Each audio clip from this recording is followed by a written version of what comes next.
Shabbat shalom, lekulam. Peace, peaceful rest to everyone. This is Shabbat. Welcome to another Shabbat with Temple Kifarim. This is the first class every Saturday, forgive me, at 11 p.m. Eastern Standard Time. Second class is 4 p.m. Eastern Standard Time. In this portion of the class, we like to give honor and praise to the Most High, whatever it may be. If it is something that happened over the course of the month, something that happened over the course of the week, or today itself, please share it with the family. We would like to share it with you and just give honor and praise to the Most High with you. And we will share what you write on the post so that those of us that's here can see it, and those that's watching back can also see it. And for those that's watching back, also tell us what you're thankful for so we can see it in the comments and respond to you. All right. If you're here right now, make sure that you share this class, like, subscribe, and also click the button to where you get the notifications so that anytime there's live or a video that's being posted, you'll be the first one to get it. All right. Shabbat shalom, Geber Higdalia. Shabbat shalom, Kaza, Aisha Kaza. She says, Geber Higdalia says, in my prayers, I say Todah Yah for all that he gives us, which is everything. I am so thankful to understand there is nothing I have without Yah. Adu Yah. All praise to the Most High. I am thankful for my blessing as well as the chastisement that allowed me to grow. All right. For those that's coming in, I see more people coming in. Please, if you have not yet to do so, like the video, share the video, and subscribe if you haven't done that as well. All right, so this is the moment where we give honor and praise. Geber Kazi, you said, shake my head. What's going on? Hope all is well with you, Geber. I hope all is well with you and yours. All right, I pass the mic to, actually, we got a few more people coming in. Shabbat shalom, Shabbat shalom. Shabbat shalom.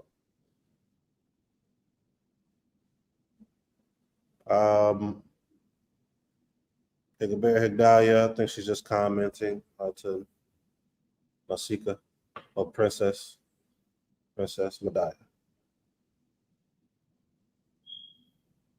All right, so anyone here want to give honor and praise to the Most High? Anyone in the audience want to give honor and praise to the Most High?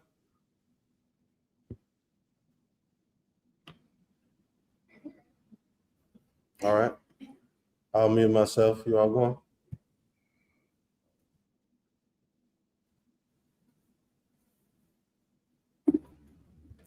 Shabbat shalom, everyone. Go get y'all. Why are you smiling like that? You always got something. Go get y'all coffee. We're going to be on for a little minute with this one right here. She got a whole lot she's been through this week, and she going to express it all. Go ahead, baby girl. Do your thing. Shabbat shalom, family. First and foremost, praise and glory to our Creator. Thankful. Can you hear me?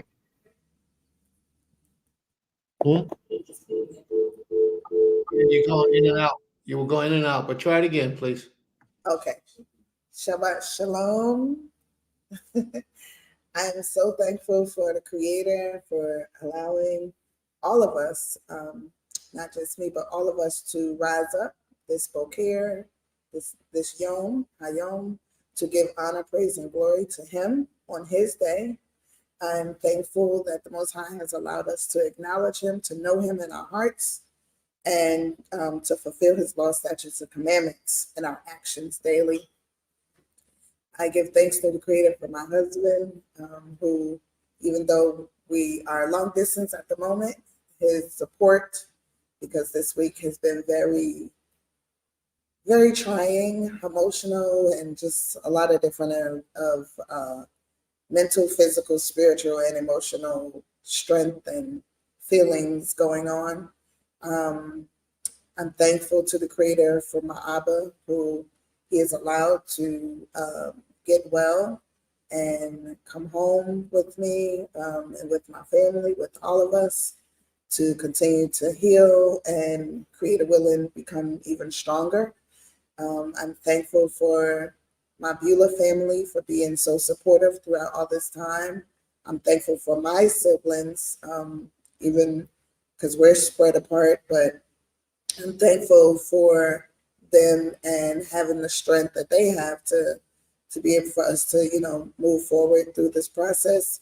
And I'm thankful for my community that I grew up with, my New African Black Power Movement family, who this week have been so just enormously supportive and just pulling out all the stops to send my father as much strength and love as they could and support. Um, yeah, I'm really just, it's been a week.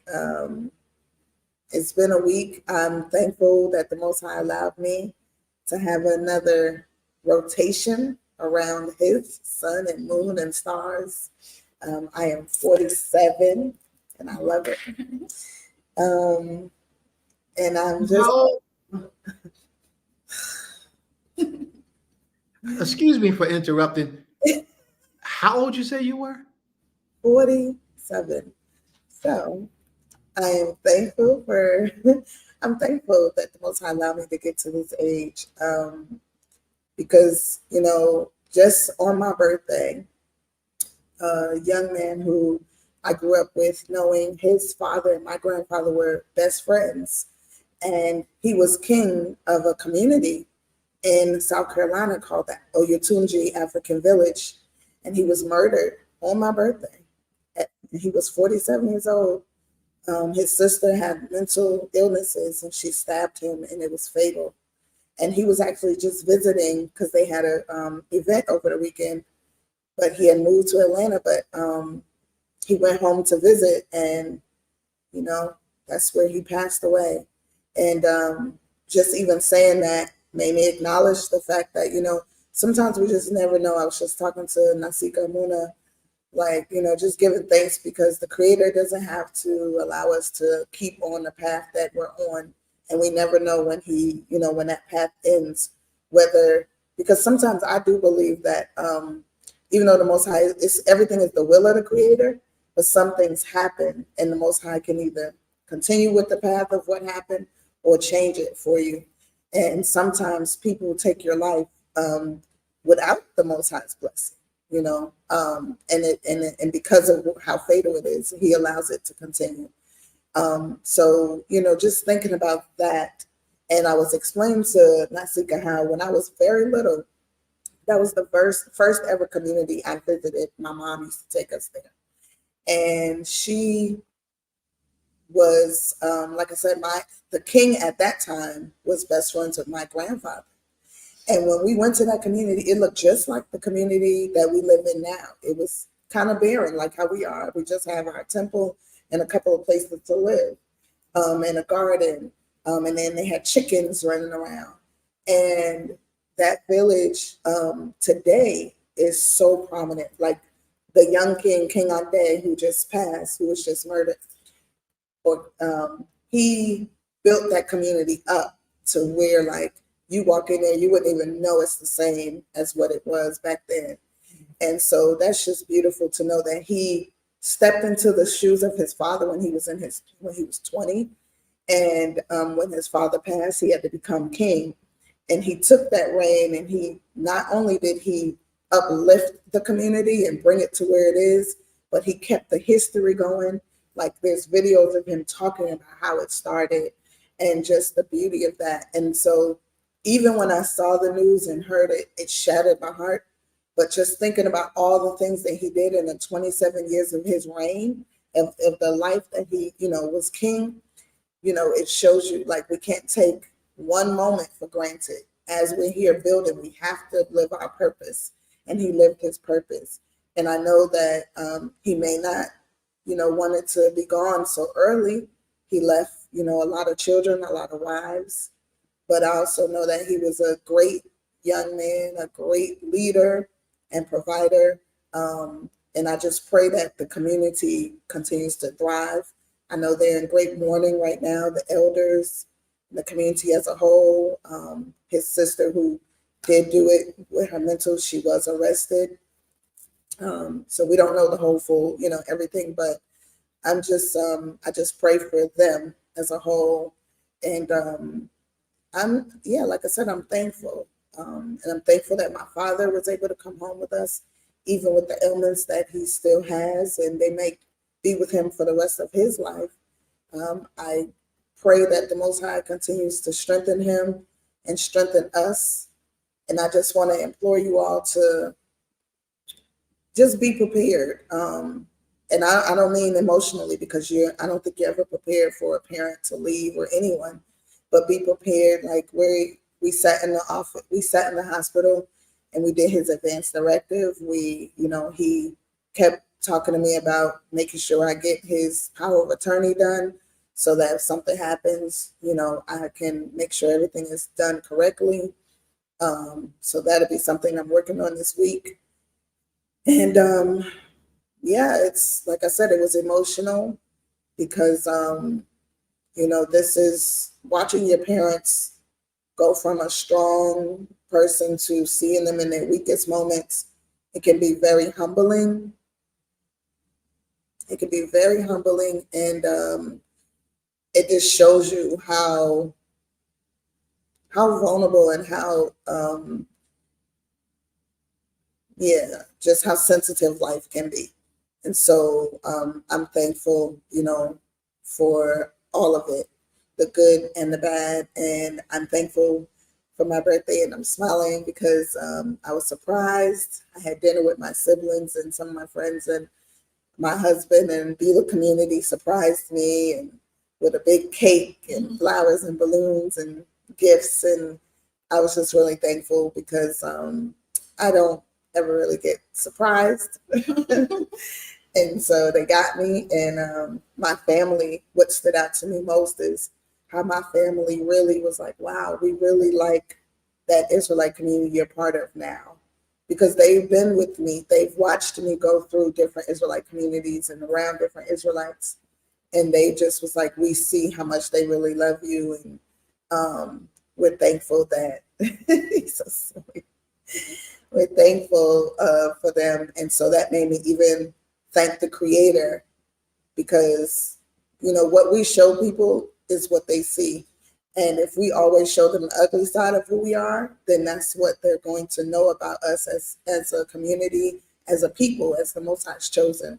So, that's Zehu. Shabbat Shalom.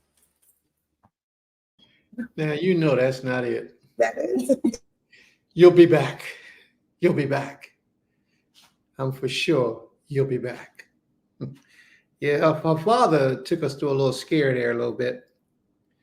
He really, his health went way down after he took his trip halfway around the continent, around the world, halfway around the world. He come back, can't breathe, heart rate way up, body fatigue, no strength. He's what now, 78? How old is Pop now? 78? 77? 76? 76, she said. He's still up in there. He's a little older than us, just a little bit. But it was a blessing to hear that he was coming back home now. The hospitals did all they could do for him. Ain't too much more they could do for him. But he came back home. He's still with us. And what I liked about it was the support that he got from the family yesterday. Now, when he came home, Pop, one of them guys one of them old school guys. He like it hot. He don't want no air conditioning. He don't even really deal with a fan. He just be in there sweating. He just like it. Old school, they just like it. Yesterday, the brothers here on the page right here went through that young man air conditioning in his window, and he enjoyed it. My wife woke up this morning, air conditioning was off. He liked the heat, but the air conditioning, he said, got him too cold. But it's a pleasure. It's a pleasure to be able to serve a man that served his community without even knowing them. He done did so much for so many of us, and we'll never even get to meet him or even know the contributions that he put into the stability that we have today in this life that we're living. You know, so to be able to serve a man like that, that's our whole purpose. You know what I mean? That's what we are here for. That's a part of duties and our responsibility. You know, the Creator says, honor the hoary head, and he's one of those who we should be honoring. May the Most High be praised. And I hope I didn't interrupt nobody. I'm going back on mute. Thank you. Shabbat shalom, everyone. Those are just tuning in. Those are just coming in. If you haven't, please like the page, subscribe to the page, like the video, and share it if you haven't. If there's anyone else that has anything they want to say, please do so. We have a couple comments that we need to go over. I'm trying to see, what does it start? All right. Yusha says, I am thankful for honesty and people who follow the laws with no hidden agendas. May the Most High be praised. May the Most High be praised. Higdalia says, the bear Higdalia says, the Simya Rashon came in and was so excited to see his Mora, Amuna, and Princess Medaya. He sends love to you all. He will never forget his wonderful teachers. All right. May the Most High be praised. Any more? She says, I am thankful that we have a school to nurture our own children in the proper way. May the Most High be praised. All right. Can somebody put the name of the school on the link so that whoever in the future would like to be a part of that can be a part of that? Give an opportunity for our own children to learn. As Akana Sakari says, thankful always to the Most High for all blessings. And Gabriel Gabby, I'm assuming, says, I am thankful for the gift of life and its blessings and lessons, being in my right mind, another day to praise the Most High in his glory. May the Most High be praised. Zakana, Aim Kater says, Shabbat Shalom, family. I'm grateful to the Most High Creator for my amazing family at Beulah for the united efforts made to help me during the crisis. May the Most High be praised. The Most High showed me favor through them, and I'm so honored to be a part of this awesome community. Ain. Ain, you making us all tear up. You making us tear up. May the Most High be praised, Ain. And you can only imagine how we feel about you. All right. Let me see. That's it. There was another comment. And I think it was geared towards a question I asked. I will say this: if you all come to Hebrew class, you will understand why I say certain things and then why I don't say certain things.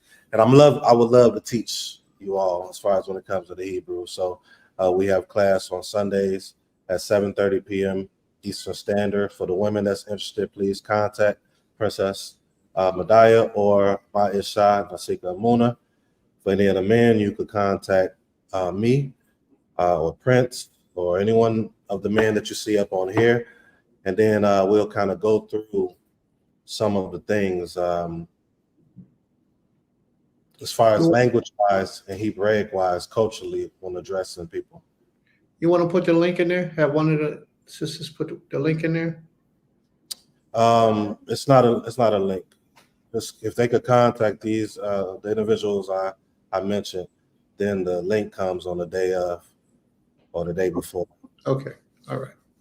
Understood. May the Most High be praised. Torah Rabbah. All right. Is there anyone else that has anything that they may want to say or give honor and praise to the Most High in the audience or anyone present on the panel? Today's class, y'all, is going to be a fabulous class. It's going to be emotional too. So I want y'all to be patient and stand by. I see a lot of people came and went because we ain't getting into the lesson, but that's okay because it's going to be well worth the wait. well worth the wait. Very emotional, very emotional. So if you start crying, it's okay. You could blog out for a minute, wipe your eyes, and then come back on and act like you ain't had no tears. It's okay. We're not upset with you. May the Most High be praised. Very emotional class today. Did you say you wanted to go? Somebody else says. We got Gabriel Terra, says Shabbat Shalom. I'm thankful for safe travels back and forth to take my grandchildren. I can't. Grandchildren back to meet their parents. Also praising Yah for life, health, and strength. Hallelujah. May the Most High be praised. Total Rabbah. All right, I'm gonna mute myself. What about that one, Amina Shanae? Oh, okay. Gratitude, all praises to the Most High. And I think that Amina Shanae, I think that's the sister with her, she has her own, oh, that's a different one. Okay, that's not her. Total Rabbah.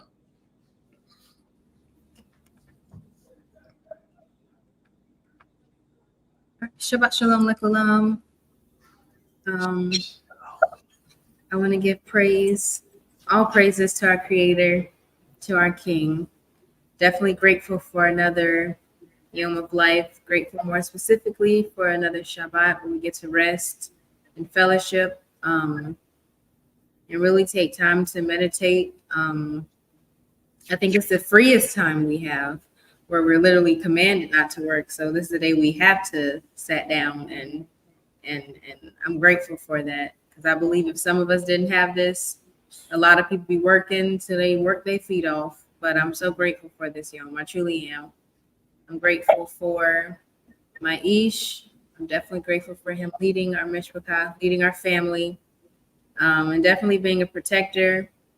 There's some days I'll say Toda Hubi, but I'm definitely grateful for his protection, because he protects me on all levels, not just physically, like some people ready to beat somebody up, but definitely spiritually as well. And I'm grateful for his hedge of protection. Like I said, he's always watching and he's always looking, and I'm grateful for that, because one, the rate of missing people is alarming and is very disturbing. And yesterday I came across this post. Let me pull it up so I can read it verbatim. I screenshot it on purpose. I came across this post and I just want to read it out. It says, one second. Telling your spouse where you are at and who you are with is not being controlled. It's showing respect. And then it's also just showing a level of security as well. Because a lot of times when people go missing, I can guarantee you they're wishing they would have told at least 5 people where they were. They wishing they would have told them how long they were going to be out. Because sometimes when people are missing, they don't really find out. And there's nothing I think the officers can do until they've been missing, a day or so. They can't claim them missing if they've only been gone an hour later than what they're supposed to be gone, or you haven't heard from them. So I'm just grateful for that, because in situations where you may not think about it, that's where he comes in and is definitely protective. So I'm grateful for all that. I'm grateful for truly Beulah family. I'm grateful for my mishpachah in South Carolina and Illinois. I'm grateful because now I never take it for granted waking up and not hearing an alarming call that somebody's been rushed to the hospital. Like, once you've gone through that, you're grateful to wake up and not hear something like that. It's one of the most eerie and, in my experience, one of the most really unforgettable things that can happen, especially if it's something extremely serious. So being grateful for life should never be underrated, because like Princess Medaya said, you don't know when somebody's just about to be, when they're about to expire, when their time on this earth is done, that's it. And so I'm just grateful that we get to have the lessons that we've learned, to use them to love one another, respect one another, honor one another, and just cherish one another while we still have that time. I'm definitely grateful for everything the Most High is doing in my life personally, how he's allowing me to grow, getting older and getting wiser. like you say, we don't keep up with the fads of the world. So getting older to the world, they want you to get Botox. They want you to look young as long as you can. But when you're living, I would say if you're living right and you're doing everything in your power to be righteous, the youthfulness is going to stay with you. What we eat, what we watch, what we put in our bodies, what we put in our spirits, it keeps us youthful. So I'm definitely grateful for that. I'm grateful for the Most High because He wants us to choose life. And I believe that revolves around everything that we do. Of course, everything with balance, because there's some things that you watch, you just can't avoid certain things. But I'm grateful for the Most High's wisdom and everything that He's given us to preserve ourselves. I'm grateful.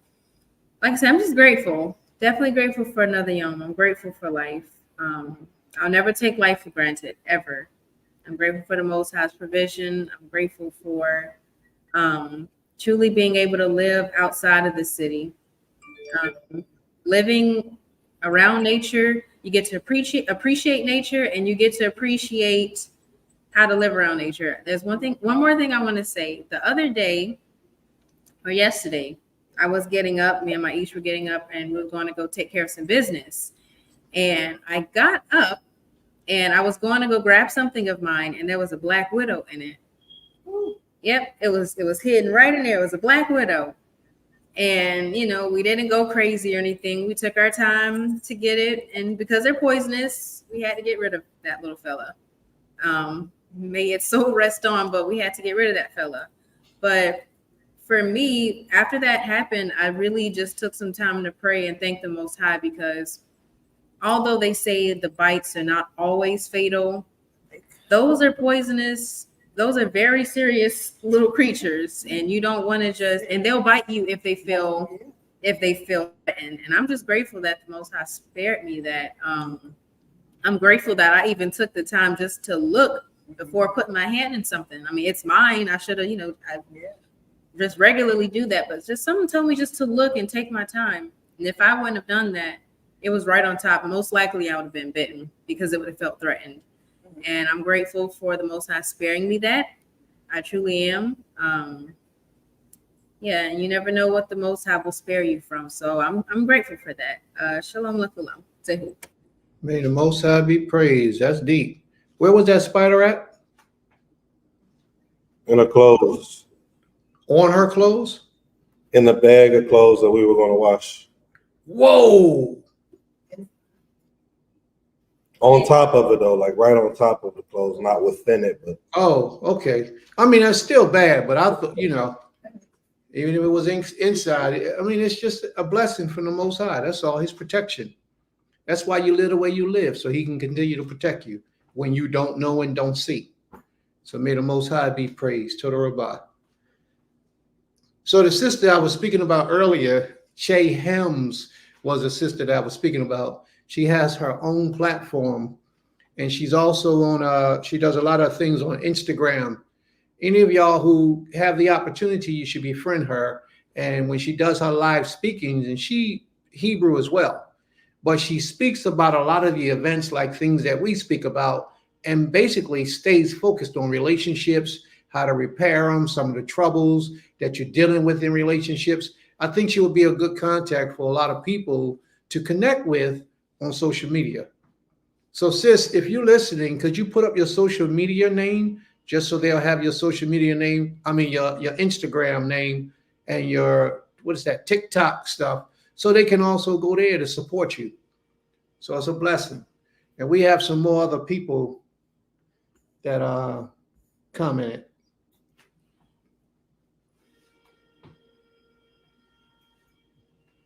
all right. Adon Brandon said, all praise to the Most High and His Torah. Let His wisdom dwell with us all. May the Most High be praised. And thank you for the blessing, bro. We need that. We need that.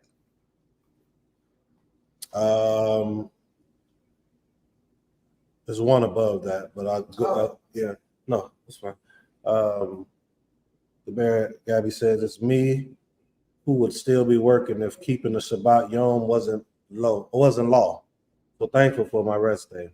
May the Most High be praised. And we're glad that you acknowledge that it's law, therefore you don't do it.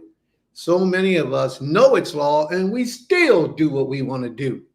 So thank you, sis, for being diligently trying and doing everything you can to give praise to the Creator. Total Rabbah. The Bear Autumn says, Shabbat Shalom, Ms. Pakai. I am eternally grateful for the Most High blessing my mother's travels to and from Philly to spend time with her grandchild and family. I pray our son could also see more of his great aunts and uncles soon. That last part was for me. She trying to get us to go to Ohio. May the Most High be praised. But yes, her mom came. I told y'all last week. She came. She showed out for a whole week, and I don't think she left yet. She's supposed to be leaving today to go back to Ohio. But we're thankful for the participation, the help, that she's done. That she gave up her own time to travel for 8 hours, to be here for a whole week, just to travel back for another 8 hours. So the Most High be praised. Toda Rabbah. We're grateful for those types of spirits and initiatives inside of our people.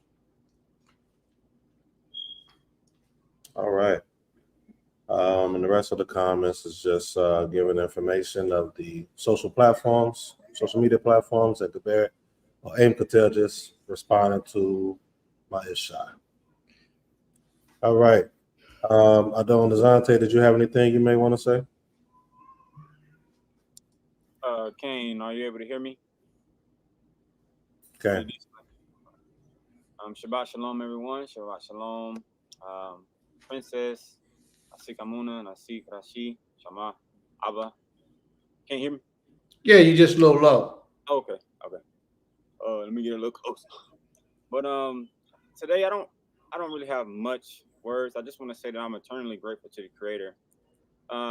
Just to be able to be in the present moment. Over like the past week or so, I've just been very, very, very present. And I'm grateful to the Creator to be able to observe the things that He's doing. Not even just in my life, but in other people's lives. Over the past week, I paid attention and I just kind of watched everything that was going on. You know what I'm saying? Like Princess Kima, her father, he was sent to the hospital, and just watching how the Creator worked and how, even though it was a very trying time, her birthday was coming up, you know what I mean? Everything was seeming like it could go either way, any way that there's things could have went any way. But just to watch and observe the Creator continue to do what He does and do it in a manner that He does, to where things, He's just amazing. You know what I'm saying? I'm trying to put it into words, but I can't really put it into words at this very second. But I'm just very grateful to be present. I'm grateful for His mercy, His love, His wisdom, portions of it. I'm grateful for community, Beulah.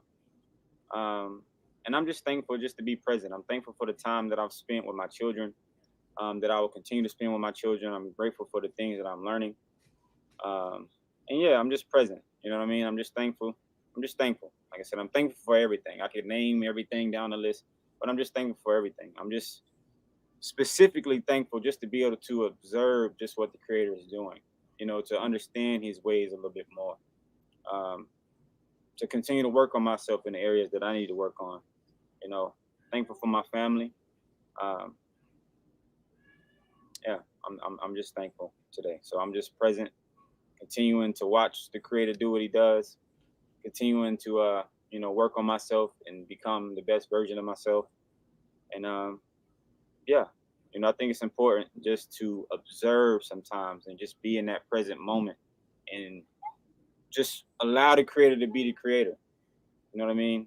A lot of times we look into like our history and our history in the scriptures, and a lot of times we've always had a problem with just being present, and so I'm eternally grateful to just be in that present state, even when it seemed like I may not have this, or I may lack this, or I might fall short on this. The Creator, when we're present, you know what I'm saying, and we're present and we take all of our stresses, our worries, and we let go of all those things and just be thankful for what we have in the present moment.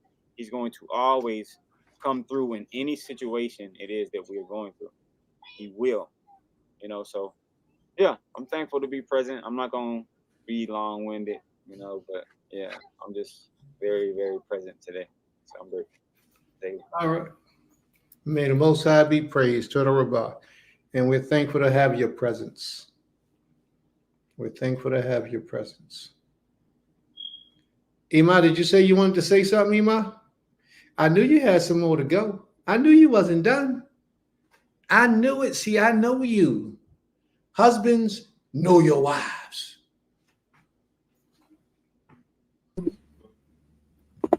Oh, Shabbat Shalom. I did. I want to acknowledge too, because my birthday I celebrated. I have a twin brother, so of course I want to, acknowledge it was his birthday as well. And then my son, who was born on my birthday, on my 25th birthday, he turned 22 this year. And I'm just thankful that we all celebrated. My brother is not here in Georgia, so he actually called on the phone, and I didn't even realize it, babe.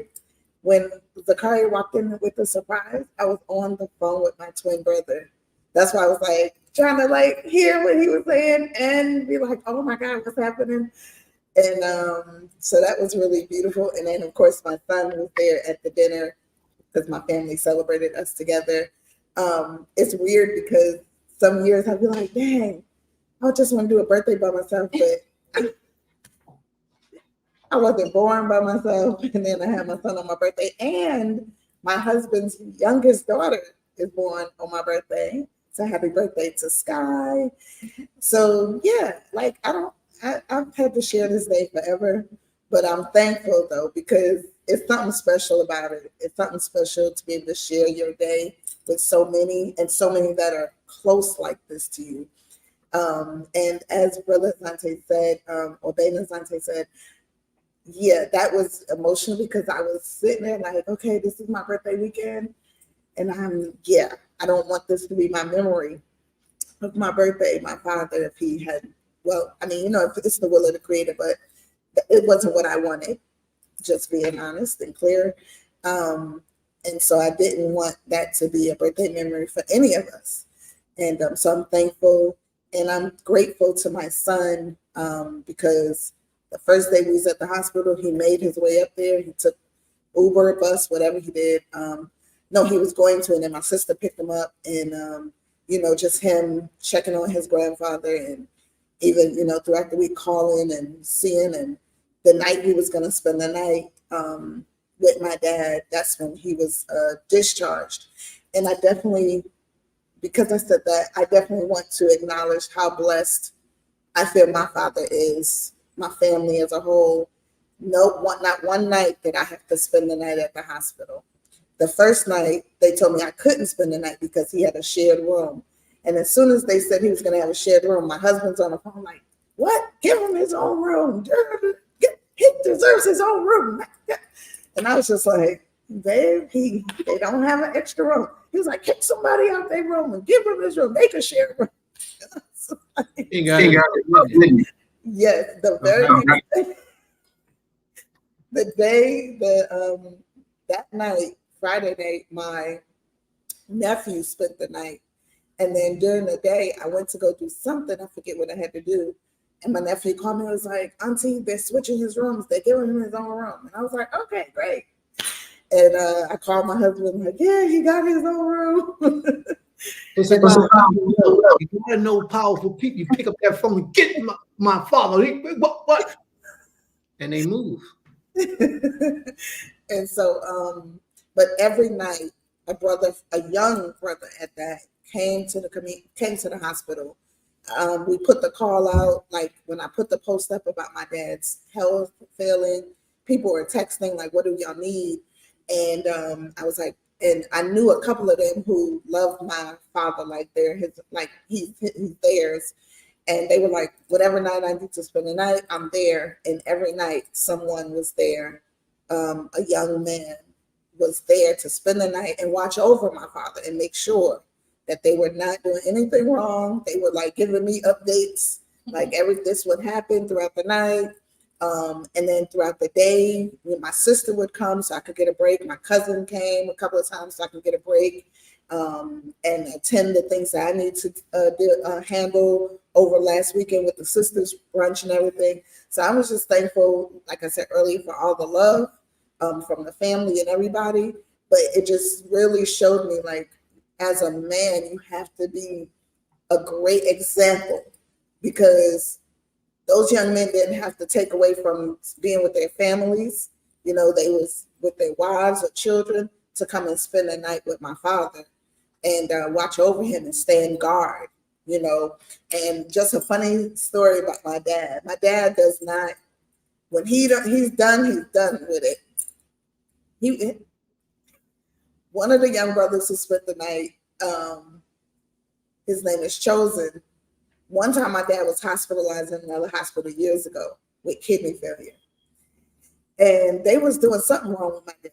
He was just not doing it right. And then the air conditioner went out or something, either the heat or the air conditioner. My dad said, I'm out of here.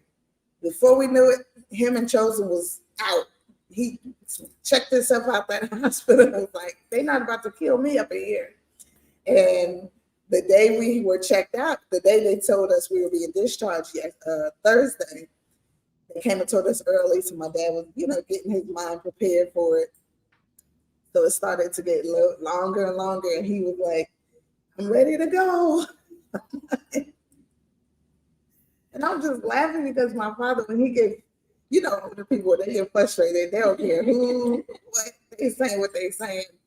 And so then the lady came in. She was like, can I have your name and your date of birth? He was like, why? You ask me that every time you come in here. You should know it.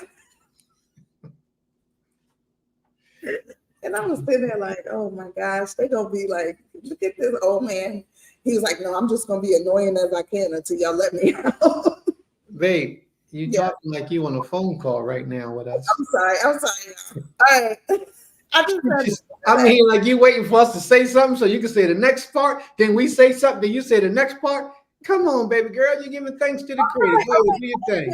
To the Creator, but I just thought that was just a beautiful thing of the brothers coming in and everything that Brother said reminded me of that. So Toda Rabbi. Absolutely. And just so you'll know, in your next life, I'm gonna go ask the Creator to not let you be born on a day with nobody else you know, so you won't have to share your birthday with nobody but yourself. All right. May the Most High be praised. Toda Rabbi. All right. We have Joel says, Shabbat Shalom, family. I'm grateful for my family and Beulah family. Even though pregnancy has its hardships, I'm so grateful that in 60 days, I'll be meeting my baby girl, whom I prayed to, who I prayed so hard for. Most High willing, I'm also grateful for the life and the lessons I've been learning along my journey of life. Also so grateful for the sisters and AIM here at Beulah. They are truly a blessing to me. May the Most High be praised. Toda Rabbi. Toda Rabbi. All right, I'll go ahead. Just want to give honor and praise to the Most High just for another day of life. Grateful for my parents, my father and my mother, who without them I wouldn't be present, and being able to do the things that I do, and be able to be introduced to the Most High in the way that I am. I'm grateful for my Isha, who is with me every step of the way through my decisions, through the things I bring to her in regards to the Most High and what's shared with me. I'm grateful for just the things that the Most High is revealed over all these years. Sometimes I'll tell her like certain days, I'm like, man, this is a curse. Just being able to see certain things that I'm able to see. Sometimes, you know, it's a good thing, it's a bad thing. It feels like that, but I'm grateful for it nonetheless. Grateful for all of you within my prayers, each and every prayer. I'm always thankful, as my shop brought out earlier, for no bad reports in regards to those that are on the land of Beulah and those that are associated with Beulah. So those of you that's listening right now, I pray for y'all every day, 3 to 5 times a day, just for not hearing a bad report. And just that let the Most High's will be done in your lives and those of ours, whether good or bad. We should be thankful for the good and the bad, because it's a reason for either one of those things. And for that, that's it. I'm just grateful. There's so much more, but I'll save that for other weeks to come. I ain't gonna talk about you. Go ahead, bro. Do your thing, man. No, I really want to save the rest of weeks to come. I had a birthday last month. I don't know if I mentioned it, but feels good to hit that 40. 40 is a year of 40 is it's a big number within the scriptures, and I wrote a whole little dissertation about it on Facebook. Well, I'm grateful to be in that year. May the Most High be praised. Total Rabbah. You older than me now. You my elder. Shalom, Zakein. Shalom. I got 10 more years before I'm an elder. Not by spirit, but by, You older than me. You my elder. Shalom. I'm 39 3/4. You just turned 40. So Shabbat Shalom, Zakein. All right, family. That's it, Nasik. So, All right, we ready to get it in. The moment you all been waiting for. The moment you've been waiting for. Here we go. Shabbat Shalom, everyone. So before we get started, this is what I want you all to know. This is going to be a very emotional class. Maybe not emotional like you're going to be boo-hooing, sniffling, and snot coming out your mouth. More than likely, it won't be that kind of emotional, but it's going to be very informative, very instrumental, and it's going to touch deeply inside your soul. You got to be patient with us because when we start our classes slow, we build up and we drop bombs. Then we lower it down a little bit and then we take you home. So you got to walk with us. Along the beginning, you might be like, what is he trying to say? What is it that he's trying to do? Believe me, hang in there and you'll see it. All right. So we got a whole lesson prepared. The name of our lesson is Sisters Be Strong. Be strong, hold on. But the premise of our lesson is about fatherhood. Now, these lessons wasn't prepared with any one particular person in mind. So if these lessons strike a nerve, maybe it's something about your life that you need to pay attention to, focus on a little bit different and change up and do things differently. Again, this lesson was not prepared with any one particular person in mind.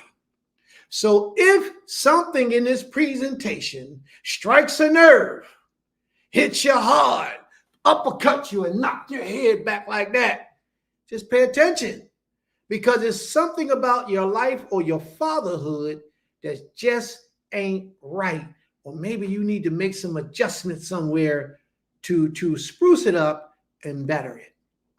Now, you know that when a person teaches from his own life's experience and he projects that message outwardly. And that's what's taking place with my lessons. A lot of the things that you will hear will be outward expressions of what I myself have been through and what I've experienced. I know them girls be saying, yeah, Prince, you the man, you the man. Yo, Prince got 17 children. He definitely a man. He got 17 children. And I'm pretty sure that he should know a little bit about fatherhood. A little bit, just that he qualifies to be a teacher about what he's about to teach. Got a whole lot of experience, and we're going to bring it all in. My wife said I forgot to tell y'all what I'm thankful for to the Creator. So let me backtrack. I am so grateful for all of you. I'm so grateful that we got 2,100 people in the room today, 21 people. I multiply it because I project toward the future. You know, I project. So we got 9 people, we got 9,000. You know, I project, I see the future. And that's how we do things. So I'm so grateful that you took the time out of your day, all that you could have been doing. You chose to share that time and spend your day with us so that we can get this message across to you.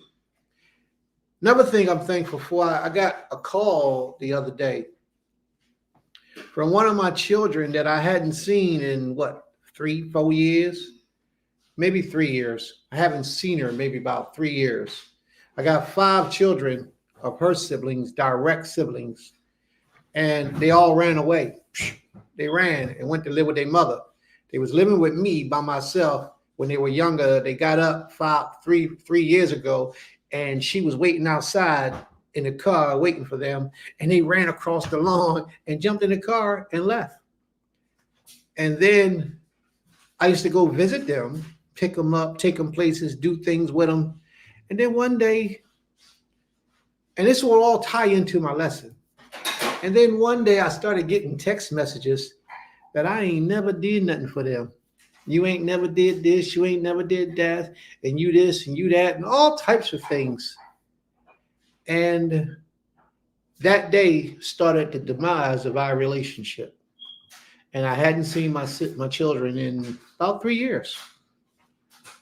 Well, first thing is that I'm not going to force anybody to be here that don't want to be here. That's the first thing.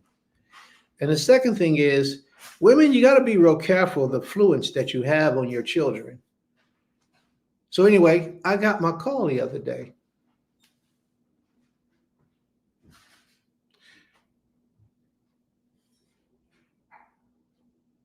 All right, Suriel, we'll address that in a minute. I like the approach you put up too.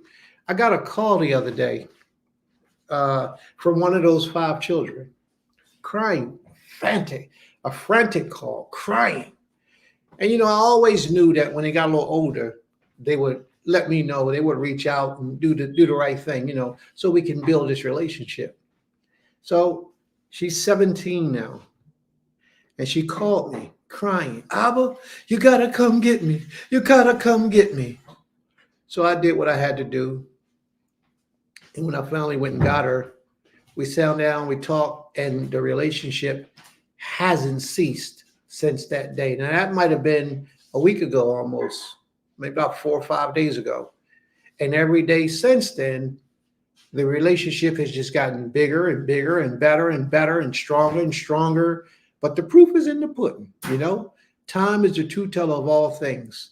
But this is the type of relationship that every man would want for his daughter and him to have. I now experience that with just one of my daughters from that situation. All of my children, we have a great relationship besides one. But with this one, it's a reunification. And through her reaching out and calling and coming to the home and spending time with us, from her doing that, now her other brothers and sisters are now attempting to have to establish a form of communication with their father that they ran away from all the many years ago, 3 years ago. But I'll be patient and I'll address that. So I'm thankful to the Creator for that form of reunification that has taken place. Because a lot of times young ladies don't understand how important they are to their fathers. But your father's, if he's a real father, he's not going to compromise because you want to be spoiled and act a certain way. And he understands that there's certain things that he has to instill in you so that when you become a woman, you'll know how to be a woman. You'll know how to be a wife. You'll know how to take care and provide and do what you need to do as a woman. So a lot of people run from that. And in these types of situations, women, females, mothers, you got to remember that the man is the head of that house, and you're supposed to stand behind him and help him install those things in your children, especially in your young daughters. So may the Most High be praised. Let's address this issue here that this brother Suriel bin Harun put up on the page. So may the Most High be praised. Toda Rabbah Avi Kikoya Otanu. Toda Rabbah.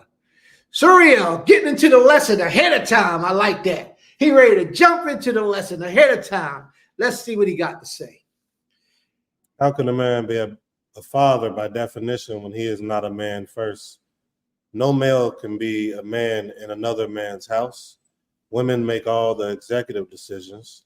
Black men are powerless in their homes and would be city, state, and so-called nation. Unless you brothers are living in your own house and making your own socio-cultural standards and identity, ? I'd say you need more introspection, more humility, and the Bible-thumping self-righteousness needs to be laid down, at least until you first you. Until you first you what? Okay, maybe he's going to give us a second part. Okay, no, he good. Thank you, my brother. We appreciate your comment, and I'm glad you're here because a lot of the questions that you have today will come out in our lesson today. And you're right on point. The only thing that you said that I disagree with, to a degree, I think I understand where you're coming from, but I disagree in a little bit. And that little bit is not really going to make much of a difference. But you don't have to be a man to be a father.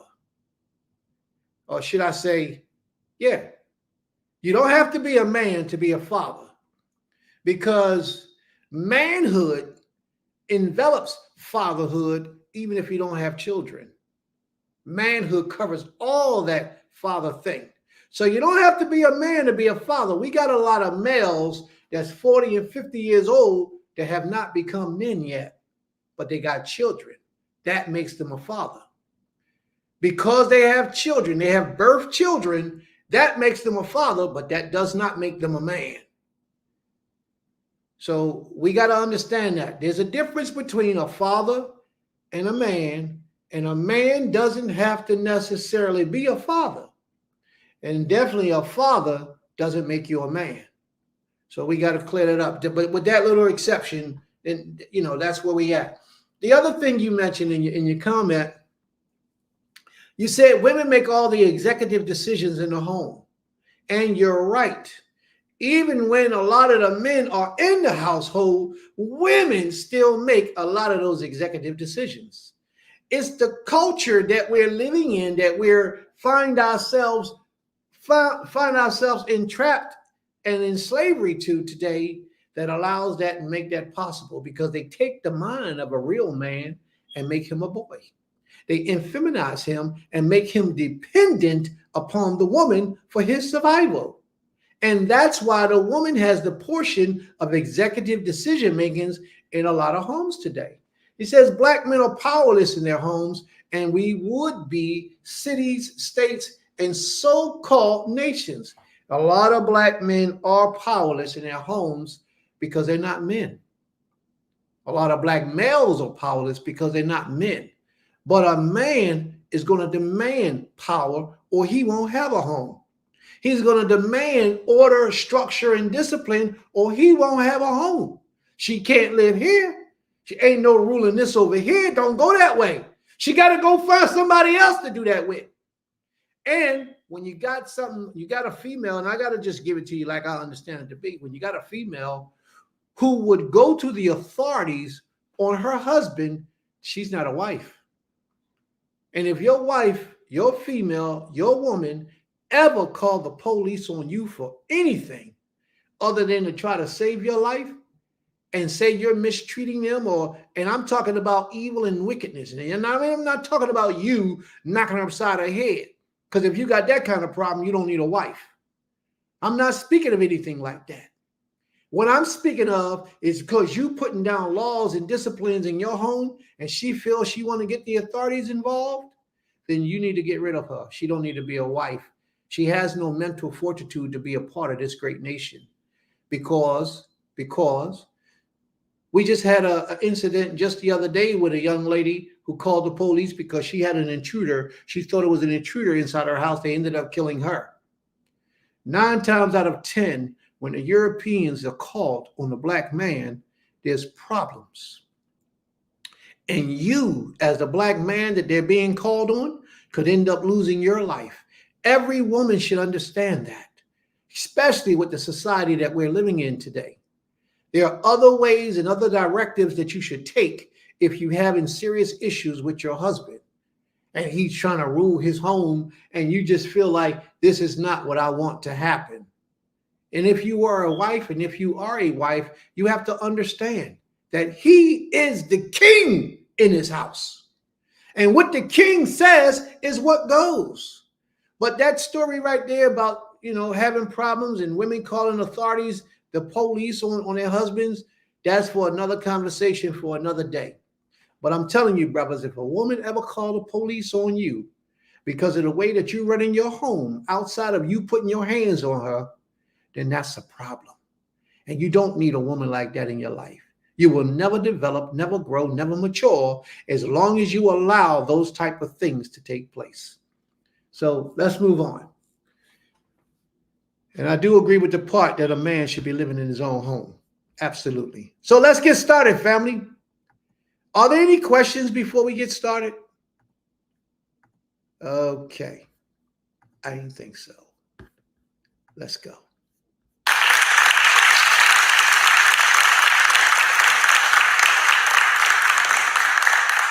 I'm standing in the middle of this circle of men and I feel trapped. There's nowhere to go. And in that moment, one man, he steps forward and he says to me, he says, "Why are you here?" And in that moment, I'm completely paralyzed. I have no idea what to say or how to respond. I feel completely frozen. And he says to me again, he says, "Why are you here?" And again, I have no idea what to say. And in that moment, everything inside of me is completely frozen. And he takes a step forward, and he puts his hands on my shoulders, and he turns me around to face a man that I have always known, but a man that I have never really known. And in that moment, something inside of me just broke. My daughter was diagnosed with medulloblastoma. Lily lost the ability to walk, talk. And I dropped to my knees, and I began to sob like a 6-year-old boy. I began to say over and over again, "Where were you? Where were you? Where were you? Where were you? Where were you?" You hear that, For about right? the past 5 years. You hear that, right? His main problem that he had, although his father was in his life, was where were you? I think I might have prematurely cut that video.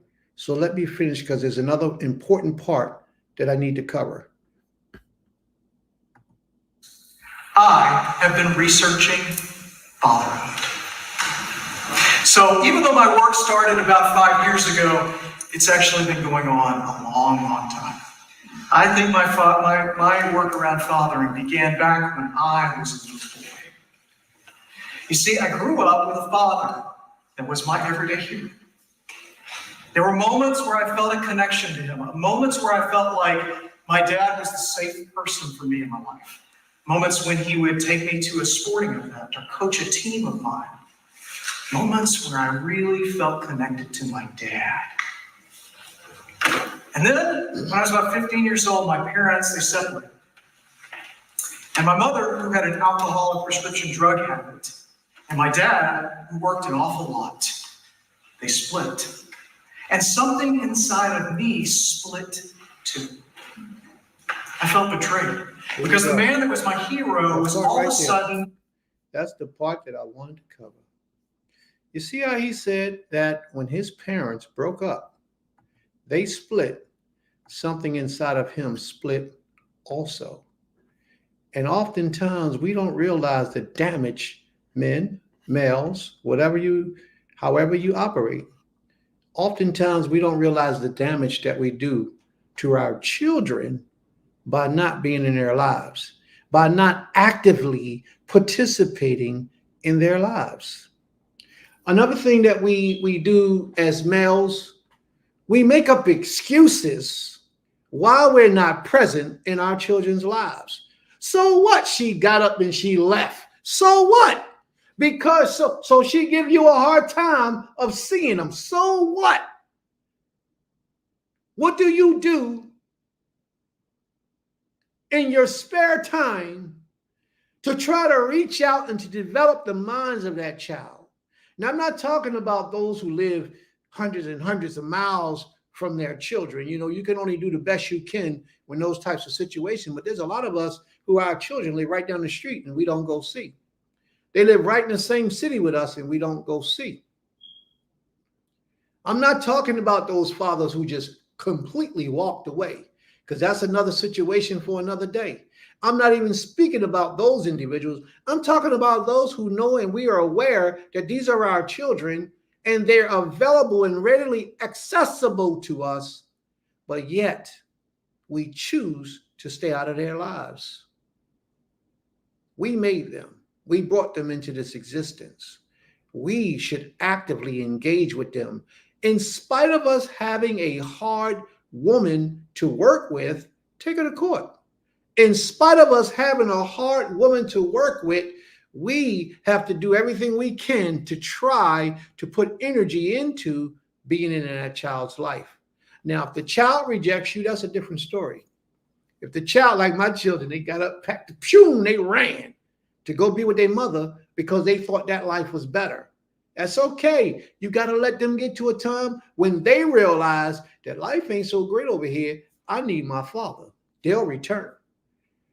But I'm speaking more so on a lifestyle that we have an opportunity to be fathers in our homes with our women, with our children, or fathers of our own without the women if we have to. Just make sure that that child is being raised in the best way possible, learning the ways of becoming a young man or a young woman. Like that man said, it broke him inside. And a lot of us, we're broken inside and we do a lot of breaking inside. And what that brings about is a dysfunctional society or a dysfunctional community with a lot of broken people living with pain that has been caused to them in their lives by somebody else.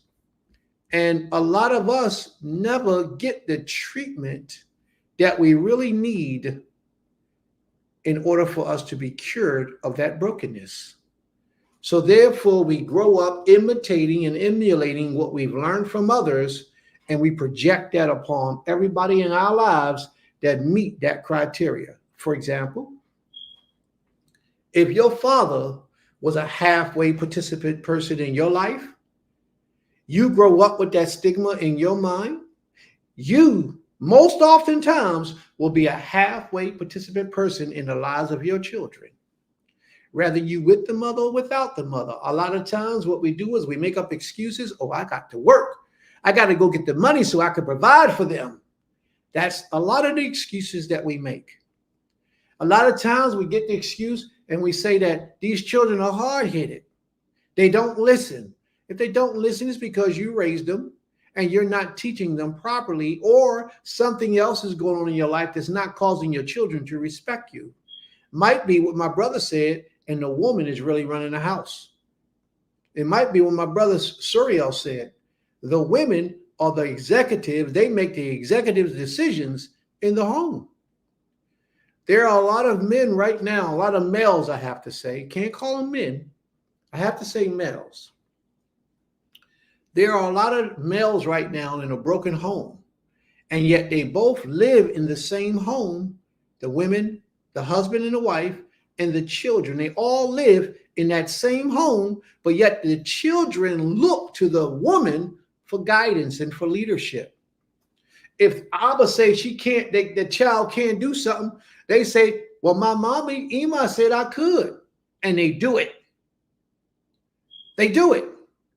Because as the brother said earlier, the women are the decision makings. They make the rulingship and they determine what takes place. Males, you have to learn what being a man is. And a lot of males have not learned the responsibilities of being a man, let alone the responsibilities of being a father. We have a lot of homes where we got the father and the mother inside the household raising children, and it's a dysfunctional environment. Father in heaven, please hear me, your servant. Use me this day to speak through unto your people and bring deliverance unto a destitute nation. Toda Rabbah Most High, Ki Koil Otanu, Toda Rabbah. Thank you, Creator, for all that you do. Question, first question on the floor. Are we fathers doing what the Creator intended for us to do? There are many of us who don't even understand our role and our duties and our responsibilities as a father. There are many of us who don't. There are a lot of us who have never been taught how to be a father, because when we was a young boy, our mother was in relationships with those guys, and those guys wasn't fathers to us. Those guys who should have been fathers, those guys was just there to get a piece of our mother. How many ever it may have been throughout our duration of life. See, I can speak like that because in my lifetime, I had about 3 or 4 different men that was involved in my mother's life when I was a child, who should have been taking me by the hand and saying, "Here, young man, this is what you do." I did have one of them, the very last one, who taught me a lot about the construction industry that has profited me tremendously in my life. But those males that was there was basically there to entertain and get what they can get from Ema. They wasn't concerned with them young boys and them young girls. It wasn't concerned with that. A lot of them feel like as long as they pass off a couple dollars, then they doing their part. And I understand to a degree, because I wasn't their children. Me and my sisters and brothers, we weren't their children. So I understand to a degree why they felt the way they felt. But in my understandings, in completeness, I feel as if you step into a woman's life who has children, those children and that woman become your responsibility. And anything that those children need in provisions, in way of provisions, mentally, physically, emotionally, psychologically, whatever their needs are, even the woman, you are to meet those needs and supply those needs. And if you can't do it yourself, then you should find a way for it to get done. Other than that, don't take on the role of a woman who has children. Don't step into her life. If you're not going to gravitate and take hold of all of the household and raise the entire household up, then you should stay away from that woman. Too many males come in, sabotage the homes, take advantage of the woman, and then they out, leaving those children lost and confused. There is an opportunity for you to be in a relationship with a female if you're living the way of the world. And I say this, I have to qualify this because Israelites ain't got no business doing this, but I understand that I'm not just speaking to people who worship the Almighty. I'm also speaking to people who are in darkness still. If you want to have a relationship with a female and she has children and you're not going to do anything and provide for those children, stay out of the home. Those children don't need to know nothing about you. They don't need to meet you. They don't need to be a part of your life at all. Don't come up, creep up, none of that stuff. Stay away from the home. But if you want to do what is righteous, you would take that woman and you would overshadow her and her Yeladim. All of them. That's what you should do. You will be surprised of the effect that you would have on their lives, especially the young men. You will be surprised of the effect that you would have on their lives.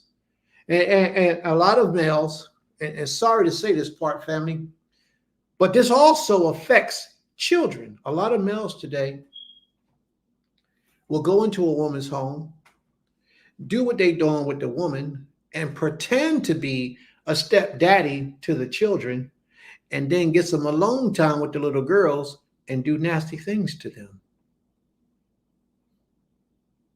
And think it's okay. What do you think the psychological damage that was just done to that young lady when she begins to reach the age of maturity? How do you think that's going to affect her? Now, a lot of people don't want to talk about this stuff, but this stuff is real. It's genuinely real. There are so many males that creep up with a woman in her home and molest her children, molest her little daughters, and some molest her little boys. And those children have to grow up psychologically damaged. Most of the young ladies who experience that in their youth grow up being very, very, very, very promiscuous, with tattoos all over their bodies, and very, very, very, very promiscuous. I bet you if I took a toll right now, and let's say we got 50 women in a room, of how many women were molested in their youth, I would promise you, I would guarantee, and I know all y'all can hear me, I would promise you and guarantee you that more than half of those young women were abused in their youth by some type of man. A male pretending to be the mother's boyfriend, husband, somebody who stepped in to be the father. Some of them are even abused by their own parents. Their own father brings abuse upon some of the young ladies sometimes. He treats her like she's his girlfriend. I remember one elder, and we were in Israel, had this one elder. We took this trip to Atlanta, Georgia, from Philly to Atlanta, Georgia. We was in a hotel. And my two elders, Elder Ezra and another elder, came along on a trip. And the other elder, I think his name was Shalomo. I think that was his name. He brought his daughter, beautiful young lady, beautiful young girl. And my elder says to me, Moray, you see how this guy here is acting and interacting with his daughter in the swimming pool? They're like if they're husband and wife. A lot of males treat their daughters as if that's their girl or that's their woman. So I said, yes, I see that. And that's not cool. That's bad behavior. Psychologically, he's damaging her, but he has been molesting her since she was a little girl. So she grew up thinking it was okay, thinking this was normal behavior. And when I met her, she might have been about 18, 19 years old when this took place. Well, she grew a little older. She got to be about 28, 30 years old, and she got married. And she brought up charges against her father, who had molested her since the age of 8. Since the age of 8 years old, he had her incarcerated. She got that because she was talking to her husband, who she had now married. They had conversation. And the father figure in her life that she loved and cherished and protected, she had to turn on him. And she did it. And he was incarcerated. He paid a price. I don't know if he's still in jail. He may still be in jail, or he might not even be here anymore, because that's a horrendous crime. And a lot of males are guilty of this abuse to our young women. This is not how it's supposed to be with us when you are a father in the life of children. That's wickedness, complete wickedness. But I have to speak on it because it happens so often with our people, and a lot of people keep it under wraps. They call it what? Family secrets. They don't expose these evils and wickedness. They don't expose it. They keep it hidden, as if it's going to get better, if it's going to go away, but it doesn't. It lasts for years and years, and it has a mental disadvantage on the psychological development of the youth that's experiencing that abuse. It's not good. Those type of people must be dealt with. Are we fathers doing what the Creator intended for us to do? If so, if we are doing it, then how well are we doing it? Ask yourself right now, for the children that you have, are you doing the best job that you can do with your children? Are you living the best life that you can live with your children?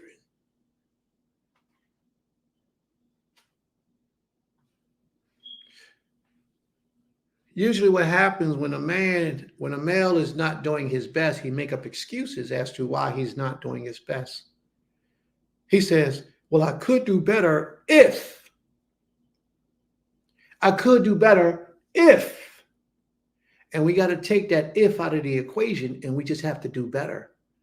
A lot of times we don't understand what all is at stake when you're raising and developing the mind of a child. That child could be through the affirmations that you put in that mind of that child as that child is growing. That child could be a leader of the earth. That child could be an executive in a company, own a company. That child could be a great prophet of the Most High, a great servant of the Almighty. all based on what you teach him and put in and instill in him or her in their youth. But a lot of males have just chosen to walk out of the child's life and leave the mother to fend for herself, causing the mothers to really have to suffer. Now, I got a question, and I have to ask this, but I don't know why. But why do so many women are out here single, raising children by themselves? Why is that a reality today? Because she couldn't get along with the father or the husband. She leaves or vacates, or he leaves and vacate. But why are the children always left on the mother? No matter how many children it is, 3, 4, even 5, no matter how many children it is, why are the children always left on the mother when in the scriptures it verifies and it proves that the children belong to their father? So if the children belong to their father and you don't want to be with their mothers anymore, why aren't you taking the children with you? Think about this for a minute, family, psychologically. Let's deal with this issue. If the fathers took the children with them and the mother didn't have any responsibility, then it's a large possibility, an extremely large possibility, that she could find a new husband. Extremely large possibility that she could find a new husband and be a better wife to that husband than she was to you. And I think that might be a lot of the fear why men, not men, males send their children off with the woman instead of taking their children to themselves. Although they separate, he raised them and let her go and fend for herself. I applaud that type of man, because that's what men do. Real men, they do that right there. But a lot of males in this society that we find ourselves trapped in today, a lot of males, they break up with these women and then send these women wherever they go on by themselves to fend for themselves. And they got 2, 3, 4, 5 kids, children. And all of the children are his. Now, reality kicks in, and we understand that usually if a woman has multiple children in our culture, sadly to say, usually those children don't all belong to one man. But like I said earlier, if he stepped into that situation, even if he got one child with her, I can understand a lot better if you don't have any children with her. But even if he got one child with her, all of those children should be provided for just through the means of you taking care of your one child. Or if you decide you want to separate and break off and leave her alone, then take your child. And those other children, if you don't have any love for them, they don't respect you or anything of that nature, let them go. But if those children that are not your biological children respect, honor, and love for you, then they should go with you. If the woman is unsuitable to provide for them. In my way, in my culture, I teach a lot of this. I'm kind of orthodox in a lot of things that I teach, a lot of things that I share with people, and a lot of the lifestyle that I live. But this is what I say, and this is not Torah. So please, I'm not saying that this is Torah. This is how a prince sees things. If a man divorces a wife and she has children, he divorces her, he should still provide for her until she becomes another man's wife. It's just my principles. It's just how I feel. Not saying that it's Torah, not saying that you have to do it. And a lot of men will say, that's a sis, that's a weak man. No, I think that's a real man, in my opinion. Because if you don't, and she's struggling out there by herself without the assistance of a man, then what could happen, possibility, strong possibility, is that she would turn to other things to provide for those children that you made. Those children, that's really your responsibility. Now, if she doesn't have any children, that's one thing. But if you divorce her and you don't take your children, you should still provide some assets, some means for that family until she gets another man. That's just my principles. That's not Torah. That's just how I understand things to be. But with a lot of males today, we have to ask you, who taught you how to be a father? Who taught you what manhood was all about and what fatherhood was all about? The thing is that a lot of people were never taught how to be a father, never taught how to be a man. Therefore, we get a lot of people growing up and just grab a little bit from here, grab a little bit from there. But you know what basically teaches us? Television.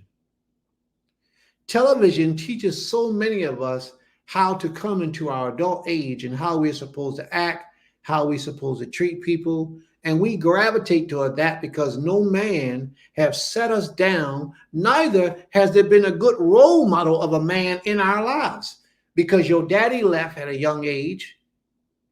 He left and he wasn't doing his job as a man. He was just a father, but not a man.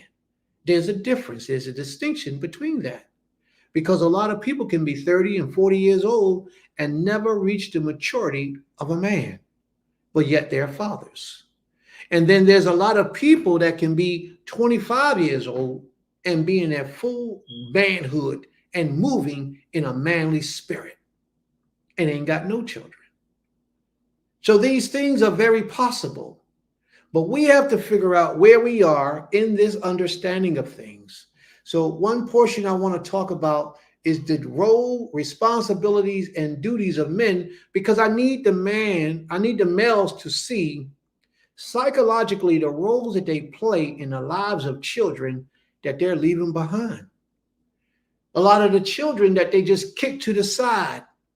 There are so many women. I believe it's like 412,000 or 412%, somewhere in that area of single household with women raising children. And these men, these males, are abandoning their children. But surprisingly, it doesn't happen as bad in the Black communities as you may think.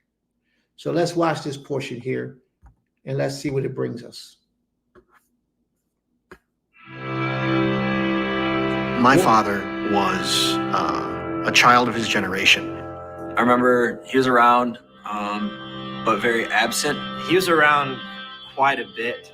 He worked really, really hard for everything that he had. He died when I was 6 months old.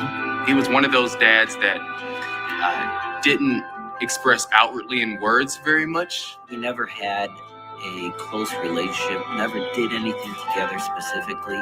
He did a lot of things right, but we didn't realize it. He was always a rock that we could always depend on in our household. Growing up, I don't know, there was like a void in my life.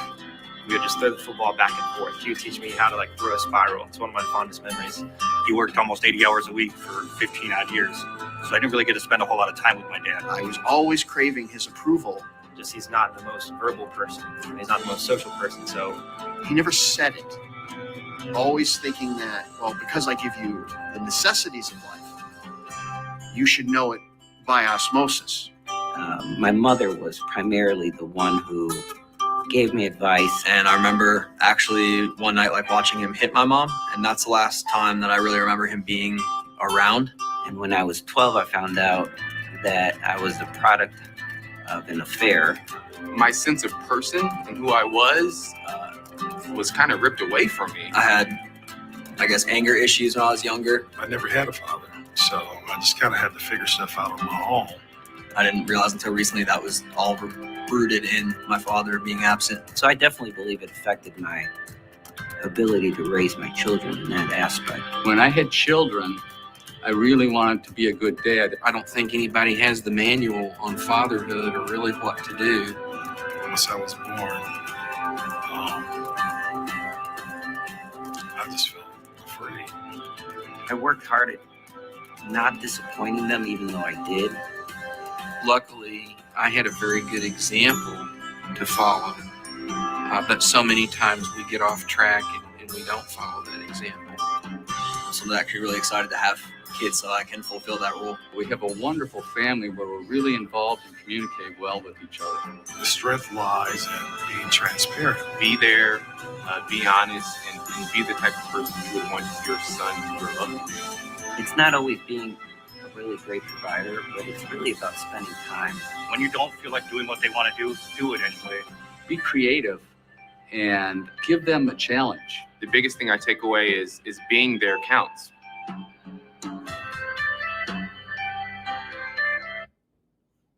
Very good. Now, you heard those messages. You heard the sayings of a lot of the people, and I pray that you understood a lot of the things. If you can, type in a room some of the things that stood out about fatherhood with you from hearing that message. What are some of the things that you heard those people say that stood out in your mind about fatherhood? Everybody probably heard a different thing. I want to touch on this comment right here by this sister, Natoya. She said, this is a deep conversation, but we can't just blame one parent. As women, we just prove and men must prove. The problem, we are most times led by vanity. But she goes and she says something else. Many males don't know how to be men, same as women, because of how they were raised. Okay, neither one of them is the one that I was looking for, so I don't have time to go in and search for all of them. But I'm gonna tell you what she said. I believe it was Sister Natoya. She says we can't just talk about men because it's being parenting has two people involved in the development of that child, and she's absolutely right. Two people are involved, but right now we're not talking about the women. So we're not even concerned, basically, in this lesson, for this part of the lesson, we're not concerned with the women's role and what the women has done and how they're guilty and whatever it is that they're guilty in. We have to deal with the man in this particular instance. Don't include the women and stop trying to get your say about what's going on with women. And I totally agree with you. It takes two. It should be two. At least it should be two. But we're not dealing with the women issues now. Maybe one day we'll talk about the women. And then when we talk about the women, people are going to be typing in the room, you always talking about women. What about the men? See, we don't want those issues. We want to focus on what we understand to be a heart of a problem. And the heart of the problem is a man speaking to other men and other males. Many of our families, and we have to understand this, many of our family members are in spiritual turmoil, mental distress, and many don't know where to turn for help. The pain that they feel is a constant pain, which affects their every actions. Even their health is being affected. The faint headaches that is almost always present, the aching necks or the backs, the very so often flu-like colds or stomach aches during drug addiction and alcoholism are also symptoms of spiritual or mental distress. It can go, being a bad father can have those type of effects on those children. A lot of people don't even know that. They don't pay attention to their child being the way that their children are. We don't even focus on the possibility because we're selfish and we're only worried about us. We're only worried about what's taking place with us in our lives and what brings us pleasure. So therefore, if the woman is not bringing us pleasure, I got to get away from her. I got to leave her. So we run from her, not understanding that we're running from our responsibility and we're running from our children, the future generation of this earth. And a lot of those things that I just mentioned, sicknesses, disease, drug addiction, abuse, a lot of those things come because of the neglect that the real males in the lives of the children who they looked up to, who they depended on, has left them and vacated them and left them to fend for themselves. A lot of us don't pay attention to the necessity and the needing and the importance of being a father. So many of us don't. But then a lot of males also bring so much havoc on the life of the woman because he himself didn't have a role model in his life to teach him how to be a man. So a lot of them overdo it. You get some of them who come in with the sneak tip, and he just wants to control every aspect of the woman's life. I mean, absolutely every aspect. Now, I'm not talking about the man that's being responsible for his wife, and the man who's doing his job as the head of the household. I'm not speaking about that type of man. I'm talking about the man that's going to tell her where she can and where she can and how she can and how she can and how much and why and all these different things that makes life so miserable. He cheats, he's run, he steals, he does almost everything possible to destroy the proper mind frame of that woman. And he could have had a great woman. He could have had a great life, but he's overbearing.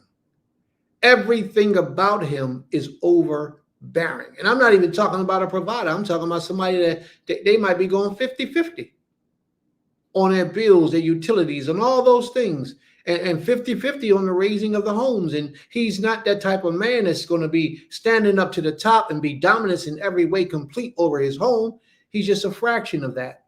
And that fraction of that he is displaced because he's not righteous. He's not fair in his behavior. It's okay for him to do, but not for her to do. For example, it's okay for him to stay out in the streets all times of the night. Come home the next day, if he even comes home the next day. He might come home 3 or 4 days later and he's drunk. But if he wouldn't want that type of life for his wife to respond to him, why would he do it to her? Now, let me clear it up so you understand. Why would he do it to her in the presence of those children? Because they see that. They see the behavior of this guy that they look up to, that they got so much trust in. They see how he treats the mother, how he has a lack of respect for the household. So what do you think that's going to, how do you think that's going to, and where do you think that's going to take them? How are they going to act? Where are they going to go? How are they going to be? If he doesn't have any respect for the household and the mother, what does he really have for them by not being present in their lives? What real respect do he have for them by not even coming home that night? And then when he did come home, he came home drunk, cussed the mother out, beat her up, and the children was right there watching. How do you think these children will grow up mentally, socially, economically in their future when they have a male like that in their household? A lot of us males have dropped the ball. And a lot of us truly don't care about anything but our own selves. And I want to share this with you too. A lot of times you start off having a good woman. A lot of times we start off having a good woman, but our behavior in those relationships can turn a good woman into a monster, a evil, and a wicked thing. Sometimes you start off with a good woman, but because you want to be not working, you don't want to take care of the responsibility of the household, and they have to experience getting the lights cut off, getting the gas cut off, you disrespecting, coming out, cussing and beating and slapping, spitting on, and doing all types of unnecessary things. Every day there's an argument, controversial argument in our homes. Every day. 2, 3, 4 times a day. And it's always you downgrading the mother. She started off as an excellent wife. She started off as an excellent woman. But because of your actions and how you treated her and how you disrespected the home, disrespected your position as a father, your children lose respect for you. And she becomes a horrible bee. You know what that bee means. She becomes a horrible bee. She becomes wicked. She evil. I don't want her. I can't deal with her. The question is, what made her like she is today? What happened in that marriage that caused her to turn from this woman that you were attracted to in the initial onset, and that's why you wanted to be with her and lay with her and wanted to marry her? But she couldn't have been all that bad if you chose to bring her to yourself. You didn't have children. You laid down and had children with her. She wasn't all that bad when you was up in there, was it? What was it about her that made her change and become this wicked monster, this demon from the pit of hell? What happened to make that take place? A lot of times, my brother, what happened was you were less of a man. And it's not in every instance. Sometimes you got women that pretend and can hide very well and camouflage themselves to be something that they're not. But usually what happens is the male falls off from the job of responsibility. Do you know how many people look at responsibility and run from responsibility? You know how you usually can tell these type of people? They'll go from job to job to job to job. They can never hold a job. The women in the household, whoever she is, she will usually go get a job and hold on to a job to pay the bills. She will usually be the stronghold in the household, making sure that the children eat every day. Because he ain't got the fortitude or the discipline or the know-how to get up or the desire to get up and make sure that he's the breadwinner in the house. She ain't got no education. He ain't got no education. They both get a job. He's fired 3 weeks later. She's still on that job 6 months later. Why? Because she understands that I got to go out and do whatever I got to do to bring this home for my yellow dean, for my children. But he, in his mind, he doing the things that brings him pleasure. Therefore, if the job that he's working on is not bringing him pleasure, he's not getting nothing from it, he doesn't have the fortitude to stick with it. He'll run from it. He'll separate from it. He'll divide from it, and his family just got to suffer. There comes a time in that suffering life that the woman going to say, yo, man, I can't keep doing this. I'm with this man, and I got to go get a job. But by her going out to get a job and the children coming home from school and seeing mommy out there working, but daddy's sitting on the sofa, drinking beer, getting drunk with his friends, watching the football games, watching the basketball games, and ain't paying us no mind, that's going to cause the child to disrespect you. That's going to cause the child to grow up with a certain type of understanding that this is okay, that this behavior is acceptable. But in their youth, they won't have no respect for you. And when you tell them to do something and you give them orders and instructions, they will look to their mother to be superior over you in the instructions that you just gave. These things are real, family. The things that I'm sharing with you right now is a trickle-down effect as to what takes place in the lives of a lot of our people today. Many males don't know how to be a father, nor do they know how to be a husband, because they haven't had that example in their life. They haven't had a man to sit down or a father to sit down and say, hey, this is what you do in these particular situations. See, that's what I mean by a father. That's what I mean by a man. They're teaching you how to do, how to move, how to think. A lot of people think that if I got a great father in my life, then that's going to teach me how to be a great father. But that ain't true. You got to have a great father in your life that's actually giving you instructions on how to do, how to think, and how to be. Just by him being in your life and being a good father to you is not really teaching you. It teaches you a little bit, but it don't teach you enough to make you a great father. Like, for example, here's a simple example. I'm a bricklayer by trade. By trade, I'm a professional bricklayer. Those people who lay bricks and build houses and all that type of stuff. If my son sat down for a whole year and watched me lay bricks and build houses, that doesn't teach him how to do it. Because the moment he put his hands to it, he'll realize, oh man, damn, I thought I had that under control. I thought I understood that. I thought I knew how to do that, until he actually put his hands to work and try to make it happen. So therefore, what I'm saying is that a lot of males today that haven't had men in their lives don't know how to be a man, because they haven't been sat down and taught. And when they grow up in this society that we call life and living, The streets teach them, the televisions teach them, all those things teach them, give them a false impression of what a man is all about. They homies give them the impression. And that's why gangs grow up so strong. That's why gangs are so thick today. Because a lot of people in the gangs has a head that they look to, and that head ain't got no problem telling you what to do. That's something innately inside of a young man that causes him to gravitate toward that type of lifestyle, because he's looking for somebody to be in a position of superiority over his life to tell him what to do and how to do it.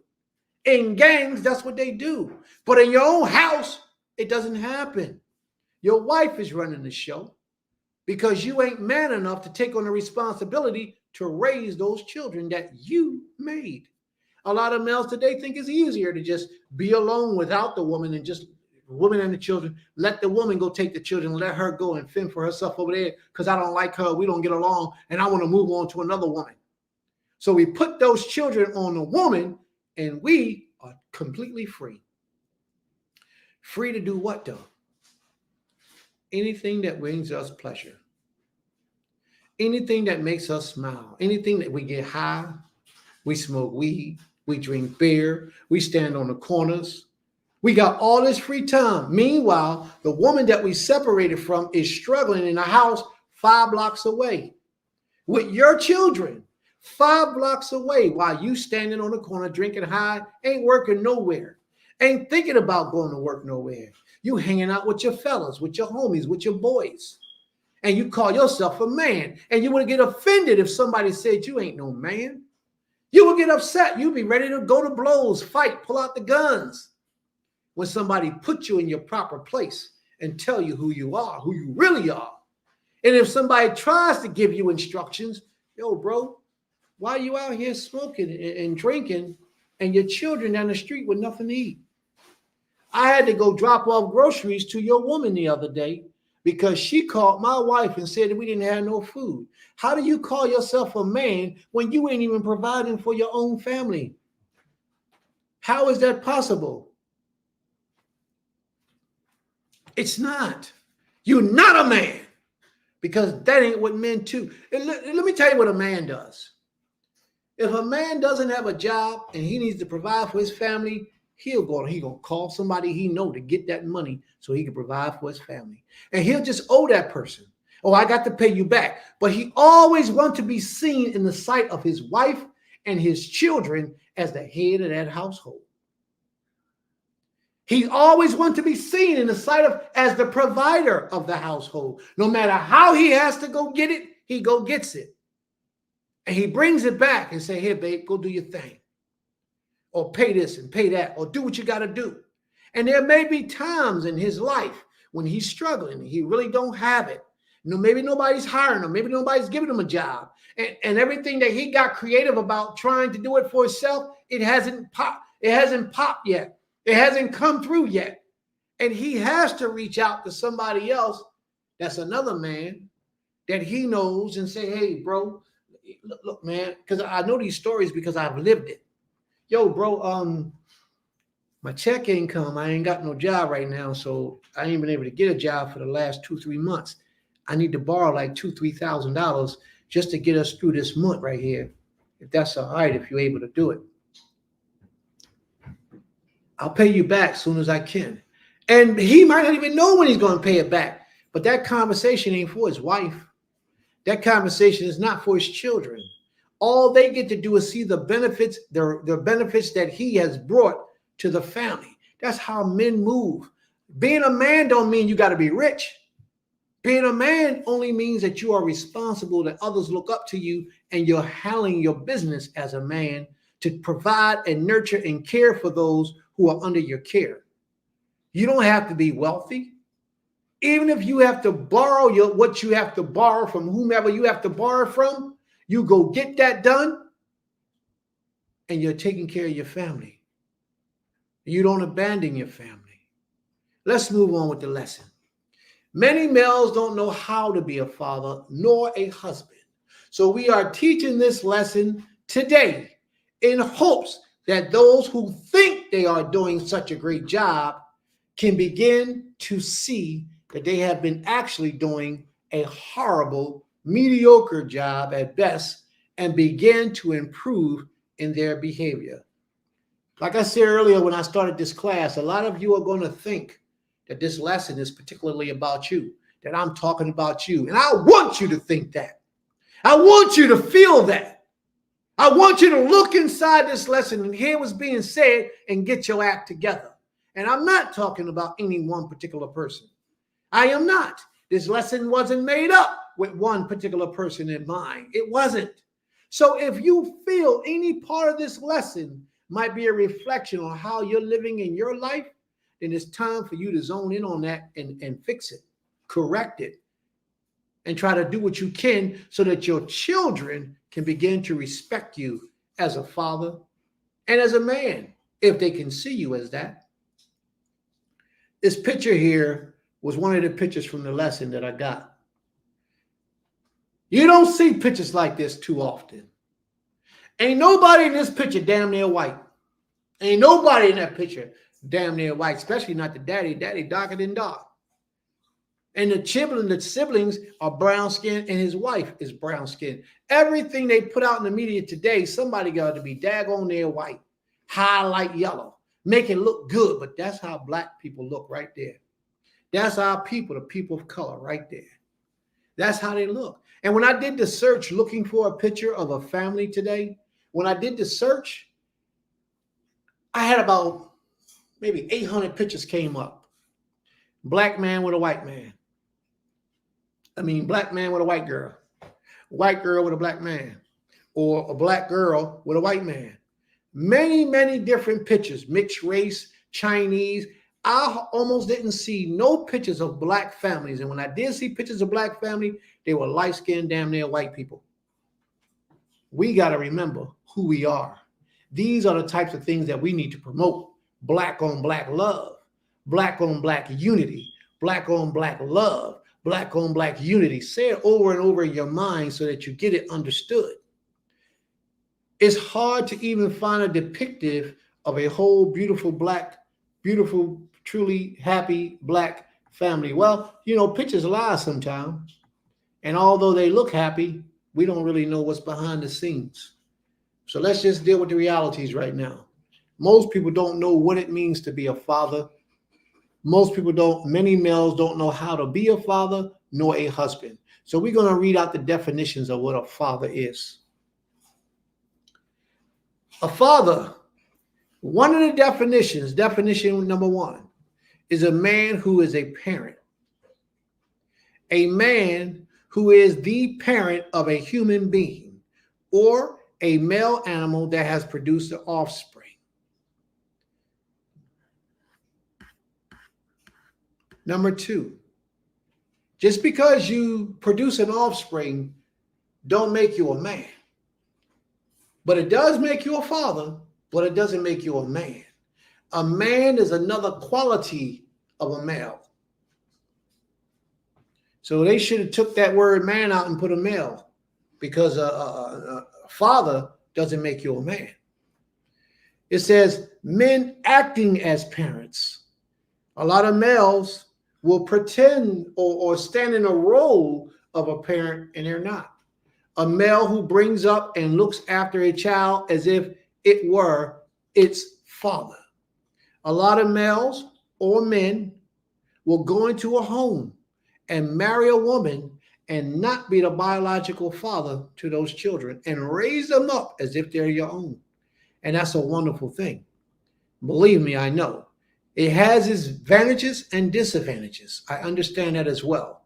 But it's a great thing when a male or man is unselfish and is willingly concerned about the safety, the help, and the provisions of somebody that he did not biologically produce.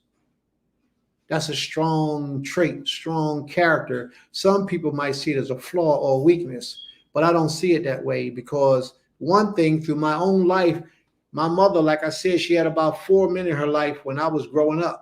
The last man that she was married to in her life was the man who introduced me into a world that has provided for me all of my days. And that was the construction industry. Had I not met that man, had that man not been in my life, and had that man not taken a concern in my life to teach me something, because he could have been in my life and my mom and just been distant from her children, but he didn't. He graduated, he took me and took me to work somewhere, and the people that he took me to work with taught me. They grabbed me, put me under their wing, and they taught me how to make hundreds and hundreds and hundreds of thousands of dollars a year. And I'm grateful and I'm thankful because that's what they have done. But had he not been there, you know, life would have been a lot different. I'm not saying it would have been worse. It probably could have been better. But I'm saying it could have been a lot different. It would have been a lot different. But this man who was a stepfather, in so many words, my mother's husband, came into the life of a young man and taught him something that fed him and his family for the rest of their lives. So there's nothing wrong with a stepfather coming in and being a part of a child's life. Verse 3, number 3, man who is ancestral, a man who is an ancestor, especially the founder of a family or a people, the land of our people and mothers. Now, that part there is a very important part. The founder of this community is Prince Israel. There are many who will call Prince Israel Abba. That is a part of that community that respects what Prince Israel has established. But an arrogant man won't.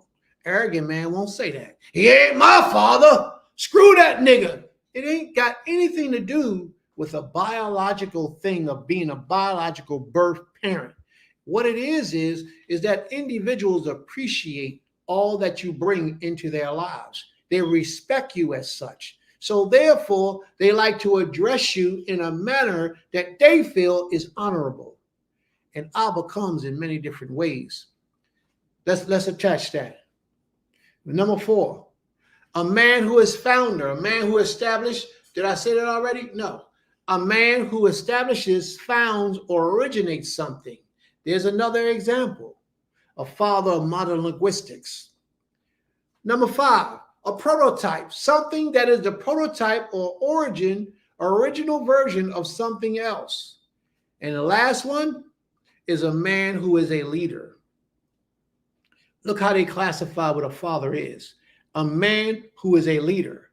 He's a leader in the home, in the household. He's a leader in our community, or a civic leader, the town's father. All these definitions came to me from the Microsoft in Carter many years ago. A man who is a leader, that's deep. A man who is a community or civic leader can be known as a father. And y'all know that in Hebrew, the word father is Abba. Now, I have a statistic letter here that I would like to go over. Statistics. Black children living arranged details. Living with 2 parents, we got 38% married to each other. Now, these are Black people. These statistics, a lot of people are not aware of. We always think that Black people, when we talk about statistics, there are more Black men out of the home than in the home. But these statistics says something else. That these statistics says that there are more Black men in the home than there are out of the home. 4% shows not married to each other. Now, they're in the home, but they're not married to each other, but the man is still in the home. 38% of Black men are in the home, whether they're married or not, with these women, and these women got children.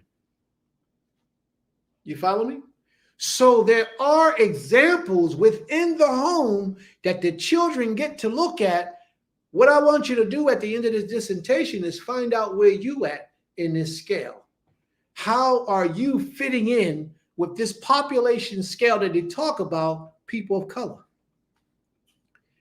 Then they got 31%. Well, let's go with the 5%. The 5%, well, even less than 5%, are the married spouses who are absent. So therefore, the man is married to the woman, but they gone. And that's only 2%. which is another good thing for Black people. 5% of those parents are separated, but yet they're living with mothers only. 5% of those parents, the woman is married, but 5% of them are living with only the mother. Then 7% are divorced, living only with the mother. 1% are widowed. 31% of living with mother only. 31% of our people are living in that condition, only with the mother. The fathers ain't nowhere around. Nowhere around. He's not on the scene. 31%. In my opinion, that's too many. That's far too many. Now, if that living around mothers was, but the fathers was around, that should be at least about 7%, 5%, because the men are still actively engaged in their children's lives, although they ain't with the mother. But here it's saying that ain't no daddies around, they ain't never been married, and the mother living with mother, the children are living with mothers only. Here's 3% of the children that are living only with the fathers. Now, less than 3% is married spouses where absent, but they're living with the father, but the women are absent. That's less than 3%. See, they don't do to us what we do to them.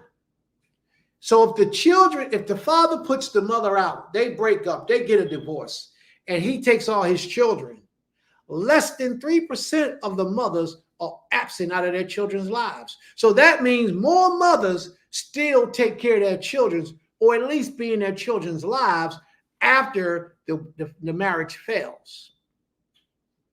Even if they get divorced, and if they're widowed, and if they're never even married. You're right? And then 7% of children are living with neither one of their parents. Maybe something happened that caused them to get taken away from them. The Heavenly Father has given us a divine plan and divine order for humanity. And the heads of that divine plan is man on earth. Only the Creator himself reigns supreme over the man. And the man, being given dominion over everything within the earth, rules under the Most High as a supreme ruler of the earth. And this is the order that it goes.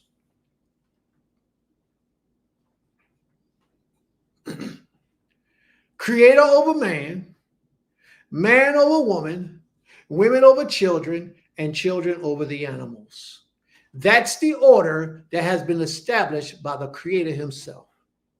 Genesis 1:26, it says, and Elohim said, let us make man in our image, after our likeness, and let them have dominion over the fish. Let us make man. Let man have dominion over the fish of the sea, the fowls of the air, over the cattle and all the earth, and over every creeping thing upon the earth. It says that the man was supposed to be supreme over all those things. And then it says, so Elohim created man in his own image. In the image of Elohim created he him. Male and female created he them.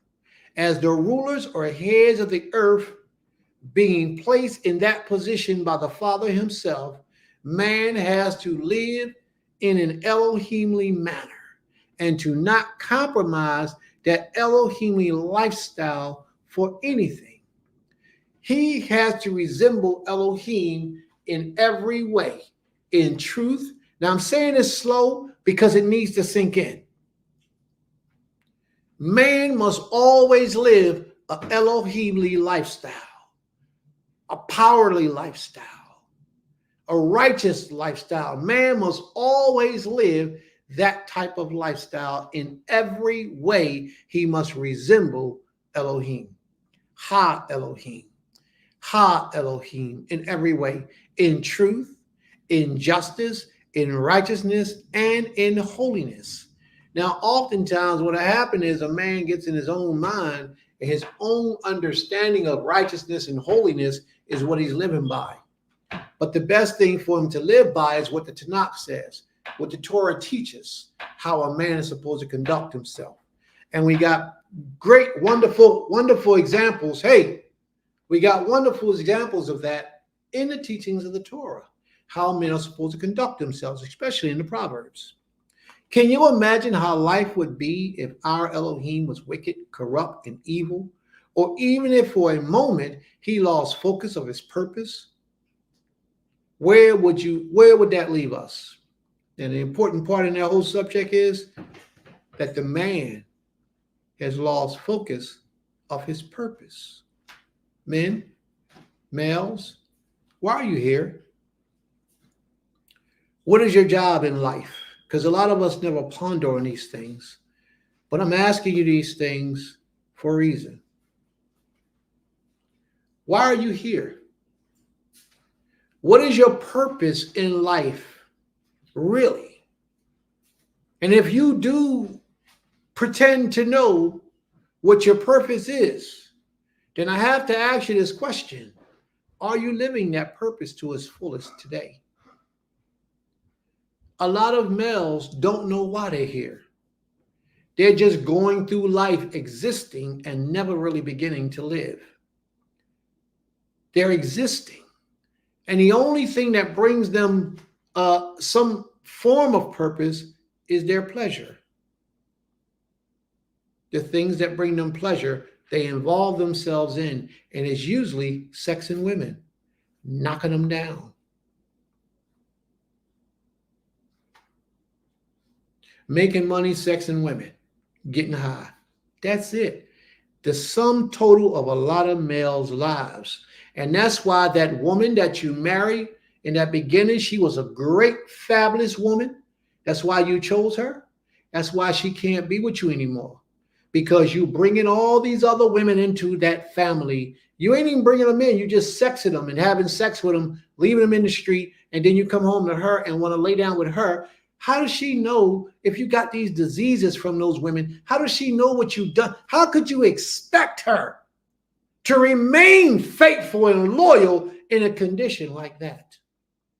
And you out drinking, getting high, partying, smoking, sexing these women with no commitment, no responsibility. How can you expect her to remain faithful? How can you expect your children to respect and honor you when you're showing these types of characteristics and traits? She has to flee, and she's fleeing for her life because you are jeopardizing her life by the lifestyle that brings you pleasure. You run from your responsibilities and you go out and take the easy road and take all that and come back and say you're a man, and you're not a man. Do what I say, I'm the man, and you're not a man, because men don't do things like that. Men don't do drugs. Men don't get high. Men handle their responsibility. I know people confused with me right now. Oh, men get high. No, they don't. That's a male developing to manhood. Men don't do drugs. Men don't drink. Men don't smoke. Those are males developing into their manhood. And once a male become in his manhood, he leaves all the things home alone that could distort his mind. And he's focused, because he don't do those things. He understands what's needed and required. And I know that can't be forced on anybody, because everybody got to go through their own cycles to get where they got to go. If you're determined to get there, eventually you will begin to separate yourself from all the things that blot your mind and realize that those things are just a crutch for you to lean on, because you learned from somebody else who used those crutches and you gravitated toward their behavior. Just like being in a household with a man that don't pay bills and don't do responsible things, that's abusive to your mother, disrespectful to you. You will grow up watching and learning and imitate, and you will learn certain traits from that man. Either you'll do one or two things. You'll be just like him, or you'll be the opposite of what he was. One of those two things. But a man is supposed to exemplify righteousness, truth, and justice in all of his actions. Can you imagine how life would be if our Elohim was wicked, corrupt, and evil? Or even if for a moment he lost focus of his purpose? where would that leave us? Or even worse, if he was on drugs or drunk or high. Imagine the Most High getting high. Bang, he made you a frog. Bang, he made you a squirrel because you're always nutting around on people. He made you a squirrel. You understand? If he high, he drunk out of heaven. You know, they say a drunk mind speak the truth of the true nature of that individual. So the Creator, just by being a joke, throw something on you that he already knows you're acting like. Can you imagine if he was drunk? This is why men shouldn't drink. This is why men shouldn't smoke. This is why men shouldn't spend all their time hanging on the corners. This is why men should not participate in the fellowship of others who are not striving to be men like they are. You shouldn't waste your time with it, because what you'll do is you will grab spirits from those individuals and you'll take them home to your family, and those spirits come out when they get around your family. You begin to be boisterous to your women. You're nasty. You begin to be physical, abusive, mentally, physically, verbal, in every many ways. You begin to abuse your authority as the man, and now nobody don't like you. Nobody want to live underneath your roof anymore. The woman is looking for a divorce because you punched all the teeth out of her mouth. Nobody wants to live like that, and it's all because you wanted to drink and smoke and hang out with your friends. We would be in a total chaotic condition. Do you agree? Just as it was in the days of Adam, so is it in our time. Many or men of the heads, many of our heads lose focus of their purpose. They are all tending to an un-Elohimly thing and are totally disregarding their purpose. And because they imitate evil instead of imitating the Creator, everything under his direct authority follows his lead.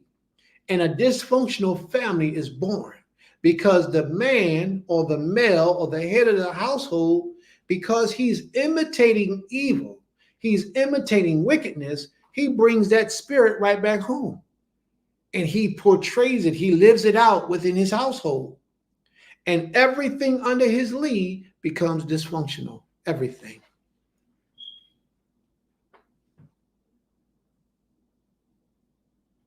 This happened to the original man. Do we all remember that? When a man became evil, as a man became evil in his nature, all that he ruled over became the same until an end came. And usually that end that comes is divorce. And a lot of these things were preventable if the male would have understood his duties, responsibility, and his portion of becoming a man.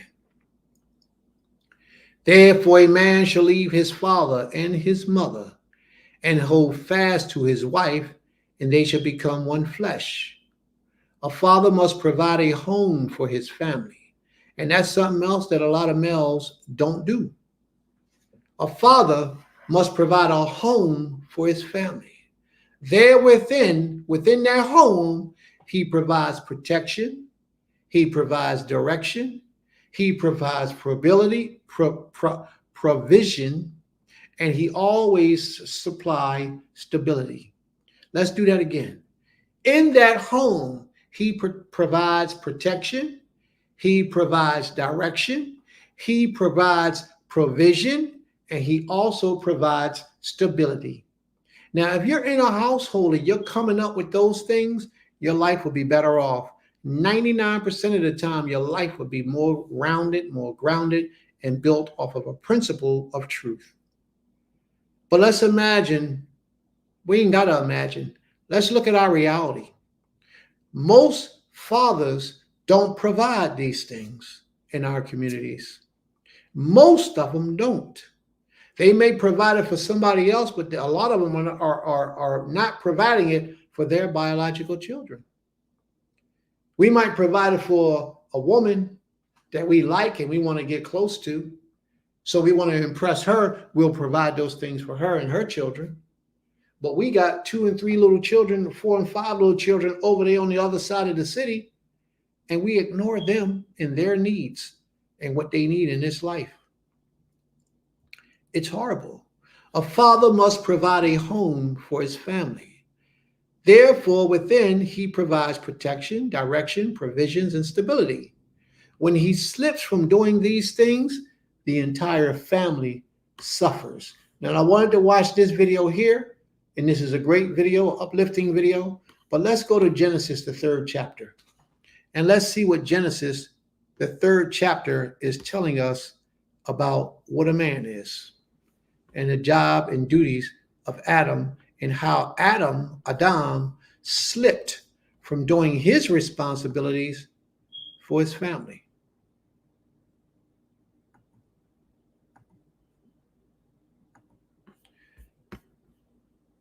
This here is just an example of what could happen to a household when a man slips in his responsibility. A lot of people look at this differently. A lot of people blame Eve and say Eve did something wicked and evil. Eve did what was in her nature to do. And the same thing is in the nature of children to do as well if the man is not on top of his job. Let's pay attention to this, family. Watch what happens. Now, the serpent was more crafty than any other beast of the field that the Most High had made. He said to the woman, why is he talking to this man's wife? Why is the serpent able to approach Hawa in a condition that he is? Why?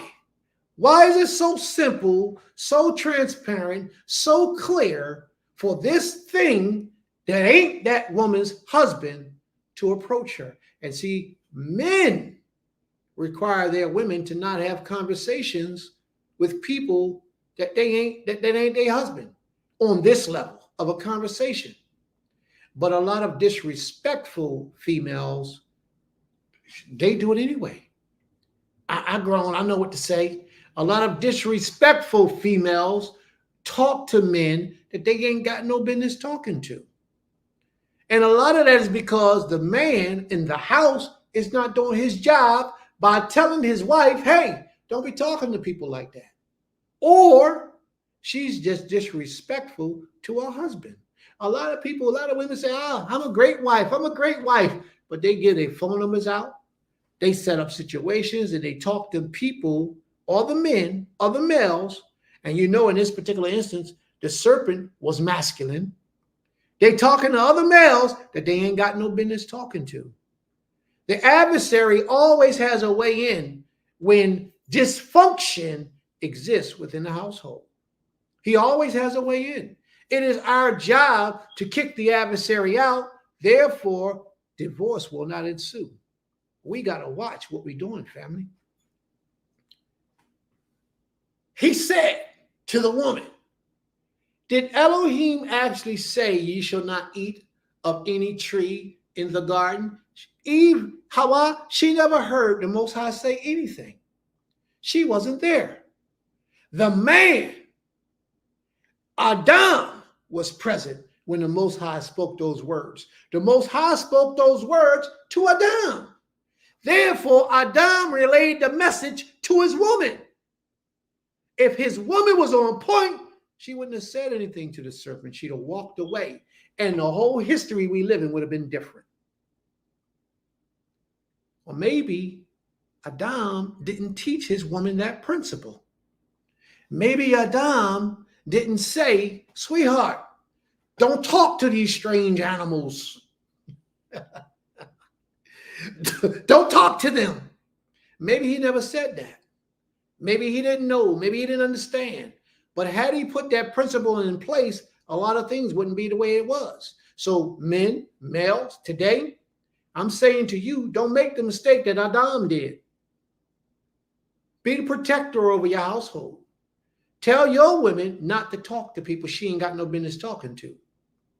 Tell her to keep it limited. It's a very minimal, somebody speak, hey, how you doing? And keep it moving. But don't be standing there having a whole conversation about the intricate parts of your life with a male and you don't even know him. Because a lot of y'all just can't keep your mouth shut. But a lot of you don't keep your mouth shut because there's no discipline in your household, because the male that lives with you don't understand order. He doesn't know what it's about. So I'm not blaming you, sisters, if that's your case. I'm blaming the male because he's supposed to be able to tell you what and what not to do when you're out in public. It's his responsibility. Watch what happens. And the woman said to the serpent, now she holding a conversation with the serpent. Where is Adam? Can somebody tell me where Adam is? It's not even mentioning Adam. He's nowhere around. Why is his woman out in the public by herself? All them wild beasts running around. All them crazy animals running around. They still running around. They just look like people. Seeking to do her harm. Probably at this time, it wasn't no harm. Adam didn't think he had anything to worry about. But actually, there was something. Because even when you don't expect anything to happen, always be on your best behavior in case something does. You never know who out there with a camera that might be sending the videos back to your family saying, look how your father act when you ain't around. She said to the serpent, we may eat of the fruit of the trees of the garden. But Elohim said, how does she know? How does she know what Elohim said?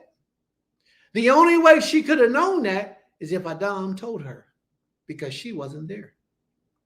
Elohim said, you shall not eat of the fruit of the tree that is in the midst of the garden, neither shall you touch it. In the midst mean the middle. So you can't eat of the fruit of the tree that is in the midst of the garden, in the middle of the garden, and you can't touch it. But the serpent, and this is why women shouldn't be talking to men on that level that they don't know, that's not even in their lives on that level, on the spiritual level, they got the ability to speak to. This is why you shouldn't be. But the serpent said to the woman, ye shall not die. For Elohim know that when you eat of it, your eyes will be opened, and you will be like Elohim, knowing good and evil. Now, this is a whole totally different sense of understanding what good and evil is.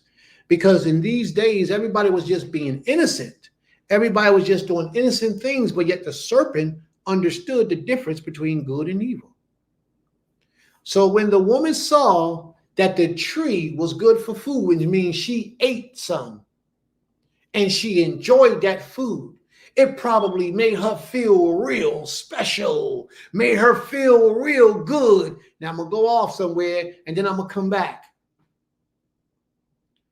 Why does sneaky sex feel so much better than legal lawful sex? Man, I'm going to tell you, family, you can be in a marriage as a man or as a woman. You could be in a marriage, but when you sneak out and have sex with somebody that you ain't supposed to be having sex with, man, you get such a fulfillment. You get such a rush that you got to keep on doing it again, chasing after that fulfillment. You go back home, your husband just don't touch you the same. Your husband just don't make you feel the same. So Jimmy made you go, woo-how! Your husband just make you go, woo. It is so good, oh man. And they just keep on running after it. What am I saying? I'm not saying that it's a good thing or a great thing or even it's the right thing. I'm saying it's the wrong thing. But in this culture that we live in, doing the wrong thing always brings you the best pleasure. Hawa, she went and ate of something doing the wrong thing, and it tasted so much different from all the rest of the food that she ate. She was so enthused by eating that food, she went and gave some to her husband. Oh man, he got to see what this feels like. This feels so good. Oh, come on, Adam. Come here, baby. Look, I got something for you. When she saw that the tree was good for food and that it was a delight for the eyes and that the tree was to be desired to make one wise, she took of its fruit and ate, and she also gave some to her husband who was with her, and he ate. Then the eyes of them both were opened, and they knew that they were naked, and they sewed fig leaves together and made themselves loin clothes. Now the adversary knew how to get in, and he used a woman for that purpose in his process of getting in to destroy that relationship in that household. But we can't necessarily say that it was Hawwa's fault, Eve's fault. We have to first, as men, be accountable for what we did or did not do in our relations with our Nashim. Only men can stand up and be accountable and accept the things that they did not do in their situations with their families. I talked to my daughter the other day, and we had a quite little talk, and I had to explain to her that one of the things that I regret doing to them when they were little was the way that I chastised them. Because I beat them, and I beat them with things that I shouldn't have beat them with, but I did, because that's what I understood to do at that time, so the message would get into them. But I regretted that, and I had to apologize to my daughter, who's 17 years old, for what I had done to her so many years ago. That's not how I should have dealt with my children. I should have dealt with them in a different way, but I didn't. Men have to be accountable for the shortcomings that they do in their lives. So if you got children that you haven't been dealing with, you need to call them up and talk to them if you have the ability to talk to them. And anything that you haven't done right, you should apologize to them. There's nothing unhonorable or disrespectful or belittling about a man apologizing to his children when he knows he has done something wrong. You will give them a greater message in doing that than you've ever given them by beating them or dealing with them in the manner that you dealt with them that you yourself feel is wrong. You will give them more of a message, a greater message, and they will learn and accept and have a different outlook on you and a different respect level for you, especially if you're a distant father. If your children are on the other side of the world, you need to be there as best you can, as much as you can, in any way you can. And when you can't, make it known to them that, listen, I want to be there with you, but I can't. I wish I could be, but I can't. I got my daughter, I got one daughter, she's 30 something. I don't know. Well, wait a minute. I ain't got no daughter 39. I'm 39 and 3/4. So I ain't got no daughter. What are you talking about, Prince? 30 something. You know you ain't got no daughters that old. So anyway, I don't know how old she is, like 36, 37, somewhere in there. And she's a long distance relationship. She wasn't when she was made, but her family moved away. Her mom took her daughter, her sister. The mother took her, and they moved away down south somewhere. And she began to have children. And I got my grandson here with me today. He's been up here all week. All summer. So I'm saying that because what I missed out with her, we was cool. We had a relationship. I used to go down there and visit her quite a bit. Not enough, though. And I can always say not enough. But when they get old enough, you try to make that up in different ways. Well, I'm saying don't wait till they get old. Try to make it up now while they're still young. So one way that I try to make it up with her is through her children. So every summer, I would get her 2 boys and take them all with me and relieve her of that responsibility. Not that their fathers wouldn't do it, but I myself need to have a better relationship in her life than I had when she was young in her life. Although I was there, I was one of those absentee fathers. I wasn't present all the time because she lived in a different state. A lot of things that I didn't do with her, I now try to correct through conversations or by time or just by adding my 2 cents in her life. In the beginning, it was a little difficult because she wasn't familiar with her father's voice and her father's instructions of a man commanding her what she can and cannot do in her life. Had I kept that in her life when she was little, it wouldn't have been so difficult. So if any of you men, any of you males or men out here in this audience hear this, if you have little daughters, stay in their lives. If you can't physically see them, be on the phone, find out what's going on in their lives, give them instructions, give them help, and teach them what they need. Give them direction best you can, even if it's only on the phone. But never let them go. Because the moment you let them go, when you try to help them later in life and give them direction instructions, they will reject it because they're not accustomed to their father speaking to them and giving them directions and instructions. Now today, her and I, we've been in relations for so long now, we cool. I could tell her anything. She shut right up and she listened. And she tries to do what I say for her to do because we have developed that relationship. But when we first got back on real speaking terms, and I mean, we was talking all the time, but it was a long time in her life that she hadn't received any instructions from her father. So when she first got it, it was, I mean, real mouth, coming back with real mouth, where I could have punched her through the phone. I could have slapped her through the phone. I could have hung up and never talked to her again, coming with her mouth. But I had to realize that the error was on my side, not hers. I dropped the ball, not her. So I can't be mad at her for her not knowing how to respect me. I had to teach her how to respect me. So we hung up the phone, and then we began to, next time we talk, you know, you ease it in, you ease it in, you ease it in. Now she relies on me for instructions and a lot of things. She relies on me for directions, instructions, provisions, and all types of things to help out in her life. And she invites my advice. It's totally different now. She's 30-something years old now, like 38, 36, 37, whatever it is. That, yes, that's right, Aang. It had to be established. The relationship had to be established.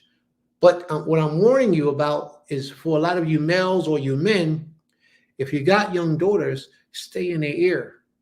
Even if you're far away, stay in their ears. Have conversations. See how their day is going. See where you can get into their lives and never let that go.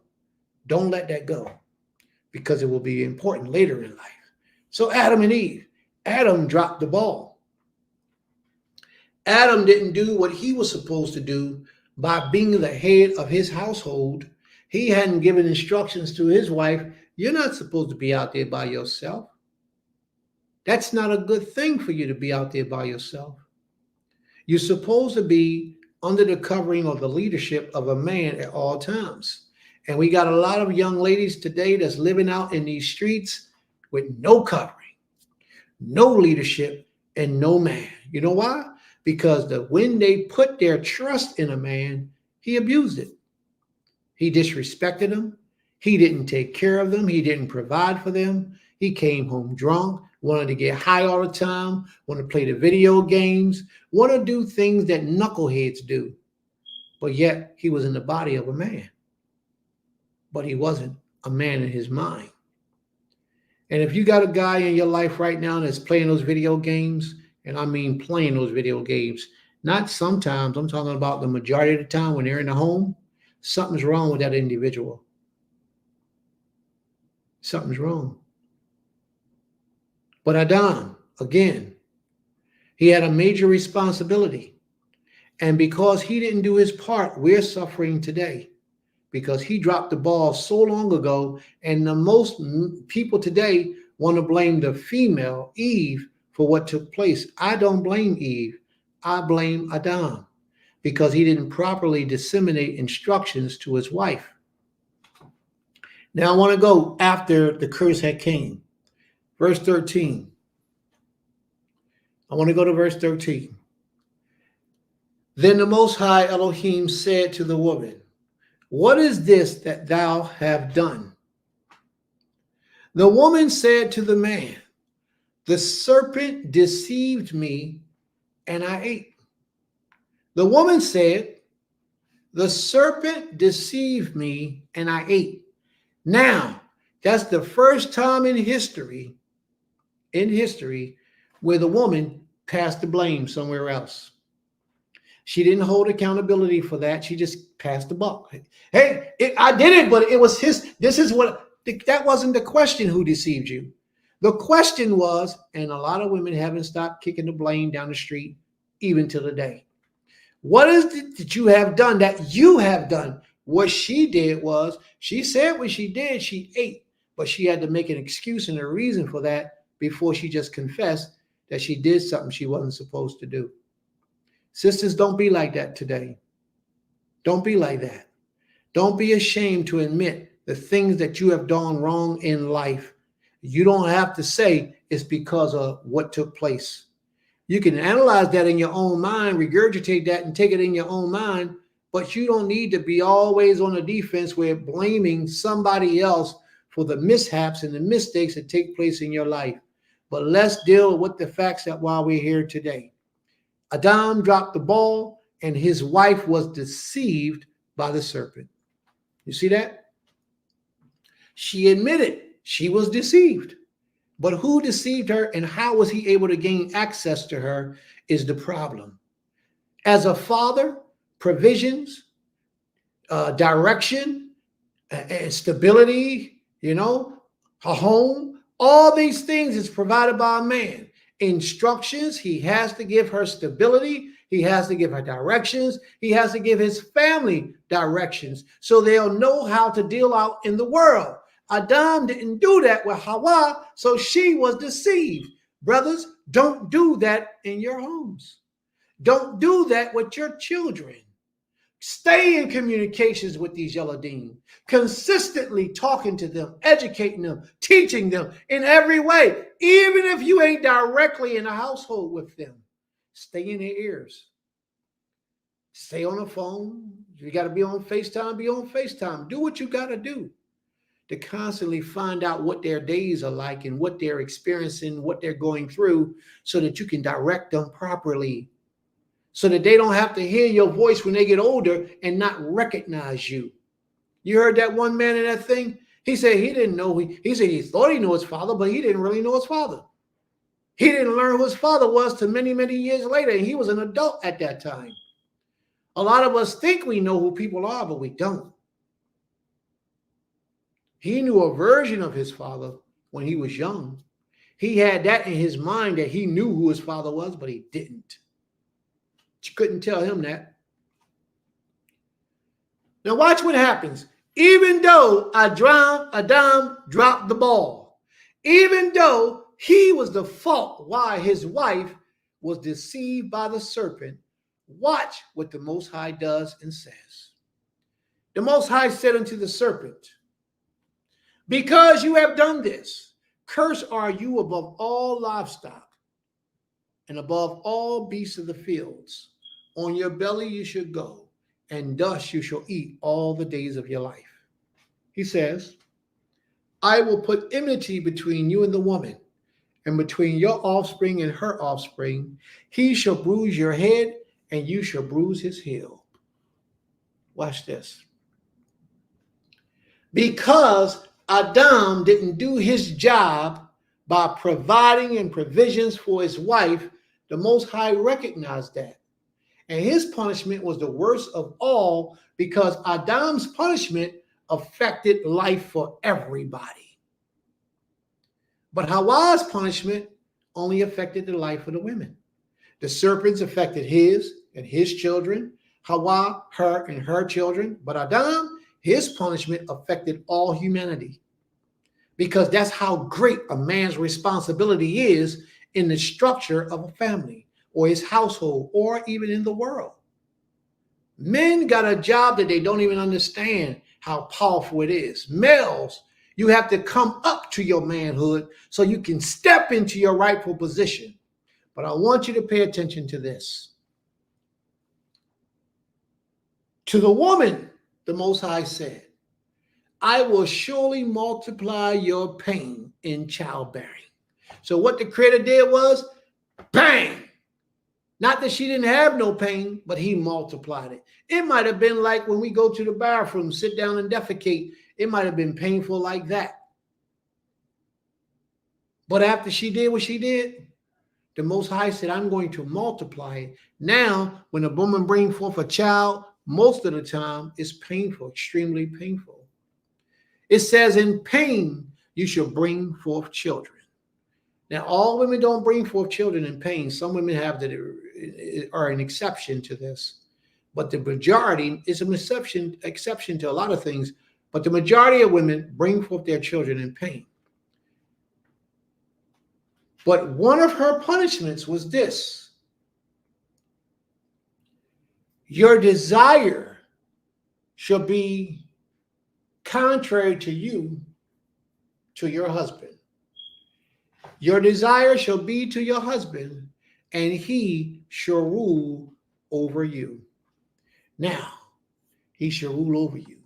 That's the Creator letting it be known that he had to put a division, a separation between the man and the woman, where that man had to now be separated as the head of the household. And that's where a lot of people lose focus and lose sight on the responsibility and duties of a man. The Creator has established that that man would rule over that woman. That he is now the Creator, then the man, then the woman, then the children. The Creator established that order. If you think about it for a minute, think about this for a second. This makes a lot of sense. If you ask a woman, would she like her husband to be his height, her height, or a little bit taller? The average woman would say, a little bit taller. I want my husband to be taller than me. Well, when he's taller, he's over you, looking down at you. Is he taller in that way? Now, it's just a slight glance of how a man is over a woman physically, which shows that she desires for him to be over her. No woman that I know of, that's a woman, desires for a man to be on her level. You know why? Women, do you look to your husband for provisions? He's supposed to be the one to provide provisions. Do you look to your husband for safety? He's supposed to be the one who supplies your safety. Therefore, the one who provides provisions, safety, and you desire for him to be taller, he's naturally in the pecking order of things higher, taller, greater in authority rankings than you. It is your job to assume your position, sisters, and I'm not blaming you. I'm only saying it is your job to fall in line and do the things that are needed for that thing to be effective at its job. Now, when a man is placed in those positions, he's already taller, he's already providing provisions, he's already providing protection, then he is the one who is in control of the flow of that household. If he doesn't do his job respectfully to maintain those three things, just those three things, he will soon get cut down at the knees, and disorder and disarrayment will line up in his household, where he has now caused division to take place in his house. He no longer wants to be with the woman no longer wants to be with him, the children are disrespectful to him, his wife doesn't respect him. Total chaos ensues once he got cut at his knees because he didn't provide those things as being the head that he was supposed to provide. So you can't blame the children for being disrespectful. You can't blame your wife for being disrespectful if you're not doing your part as the head of this household. That's the point that I'm trying to clear up for us all. If the man is not doing his part as the head of the household, he can't get mad at anybody else for not doing and showing respect and honor to him. Let's talk about fathers, and let's talk about, because you've written a book about raising a daughter and being a father to a little girl. And as I said just a few minutes ago, with all this emphasis on Kobe and Gigi and how much Kobe loved his daughters, the culture is talking about this. The culture is interested in it. And the culture, more importantly, is reimagining these connections. And that's why I thought this conversation was so important. Now, let me be very clear, just for full transparency. I don't have daughters. Okay. Right. So I don't know the first damn thing. Okay. About raising a little girl. Right. And I suspect that this is my first question. I suspect that on some level they're different. It is. Actually, I had a conversation about this the other day, about the difference raising boys and girls, right? And I think one of the big differences is how we approach, emotional contact with boys and girls, right? And it came out if they were both playing sports and they both lost and they both came to you in an emotional state and they were both crying, both gentlemen agreed that they would probably give more time to the girl. They would give some sort of emotional consoling, right? Maybe like a hot second, and then that's enough, right? To the boy, but to the girl, they would be, it's okay, I'm with you, I'll work you through this. But the boy gets a hot second, and then normally he gets, well, that's it, man up. And then he has to go take those emotions and find some place to deal with it. And unfortunately, those emotions get sunken in. Right, and then it comes out in different ways. So that was one of the big ways. It was just how we emotionally connect with our child, a boy child versus a girl child. You know what's interesting? I want to ask both of you this question. Okay. What do you know now? Kofi, I'll start with you. What do you know now that you wish you had known then about being a father? So when she first showed up in your life, what do you wish you had known? You know, I was born in a country where, or in a culture, Ashanti culture, where Ghana, particularly Ghana, and it's like the role of a husband or a father was just to be there and be like the disciplinary person, making sure that, you know, you do the right thing.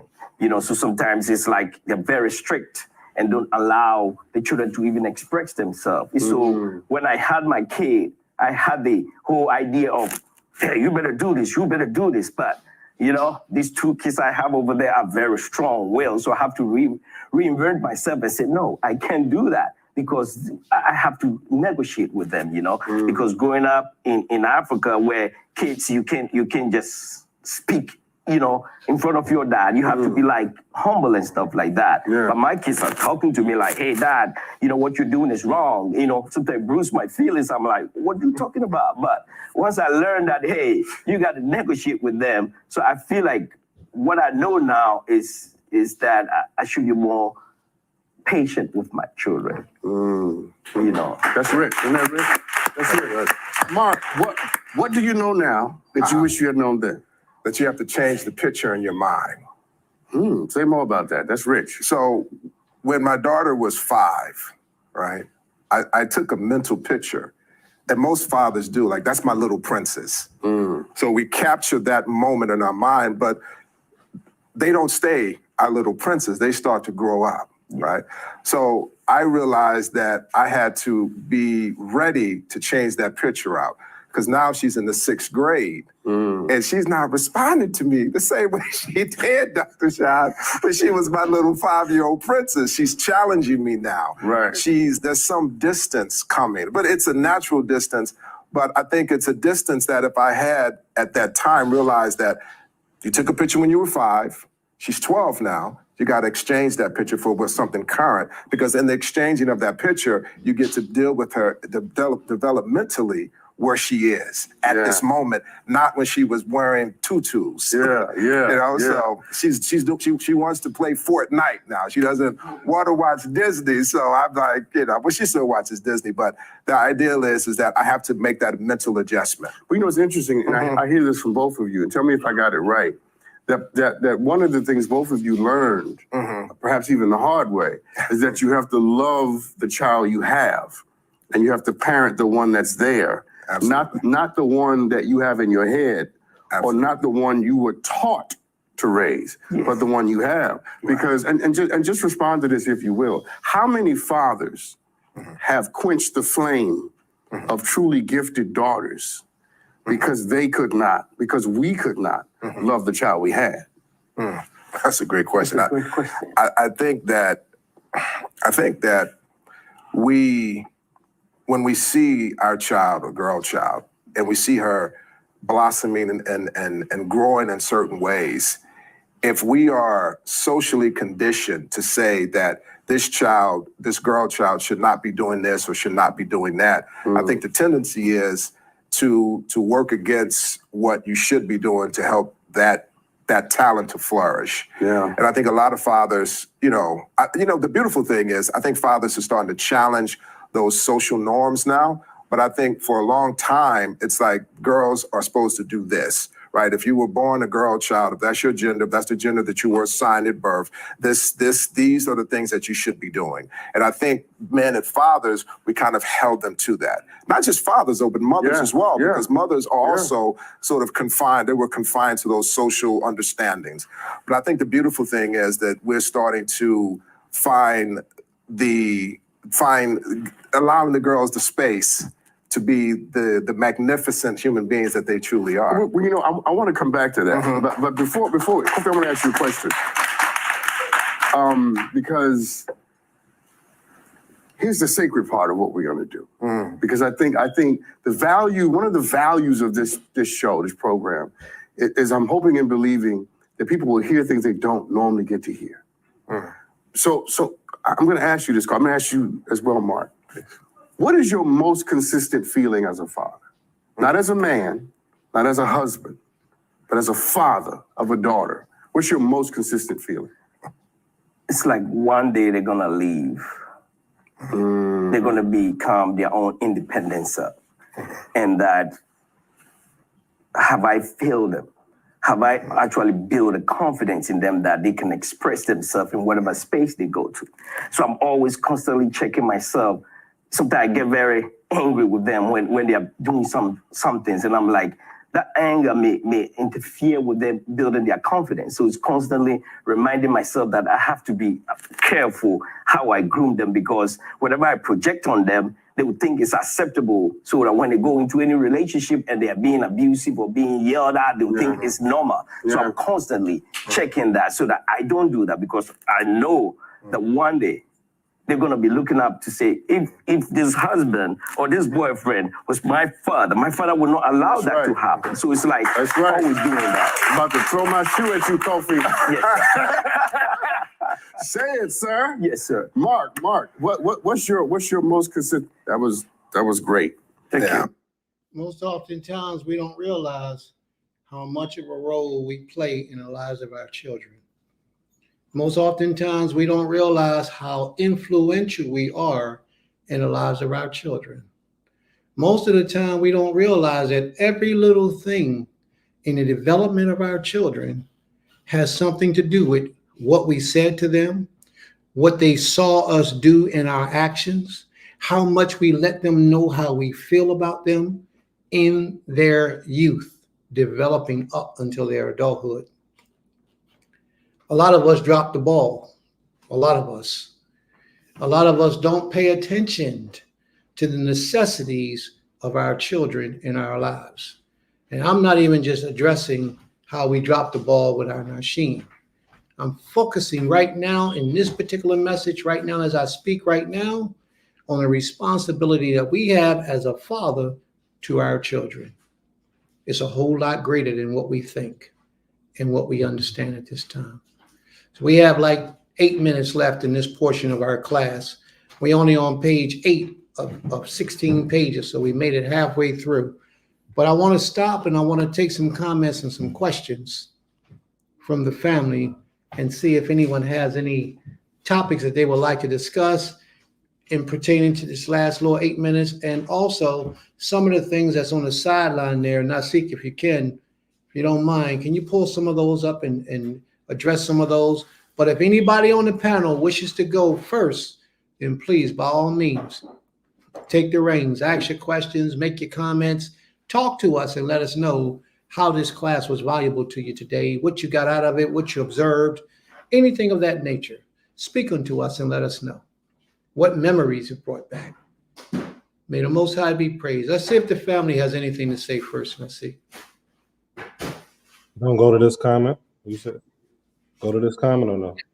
Let's see if they speak, if they would like to speak verbally before we go to the comments. Yeah.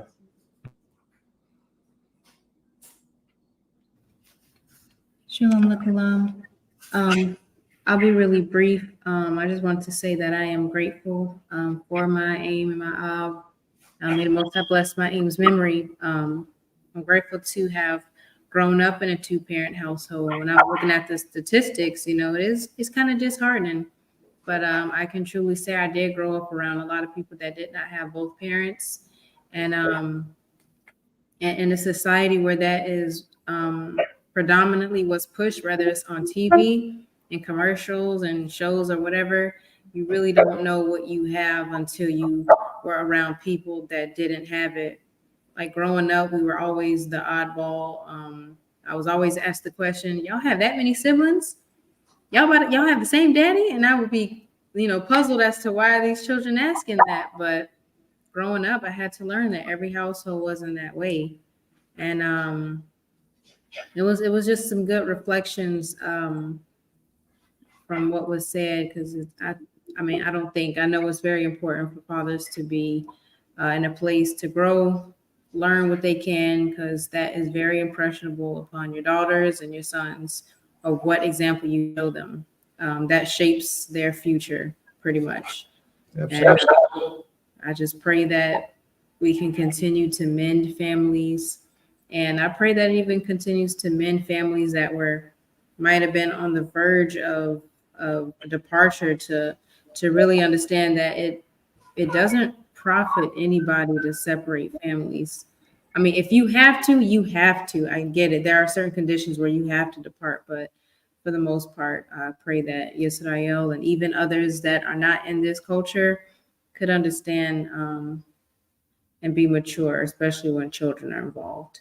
Zehu. All right. May the Most High be praised. Anyone else? I'll go. There was a lot of things that was brought out that was really, really important. A lot of different things with different variables within it that I know that you couldn't cover this portion of it, because it was just so many subjects within what you brought out. One of the ones that stuck out to me the most was the example you brought out with Adam and Hawa. And it kind of goes into kind of a principle that that you're aware of, that I speak of, and one I'm putting in the book as well. But like, we're not used to that. Like, even what you have spoke of as far as Hawa, talking with this serpent, or some doctrines, people, some person, things, people that's outside of what you have put together in your home. We don't understand that we allow everybody to come in the midst of what we built. A lot of marriages, or whatever you want to call it, have been destroyed because we're allowing outside people who we believe are just close to us or cool with us to come within what you have built. And that's what Adam dropped the ball, as you was bringing out, because he wasn't either present.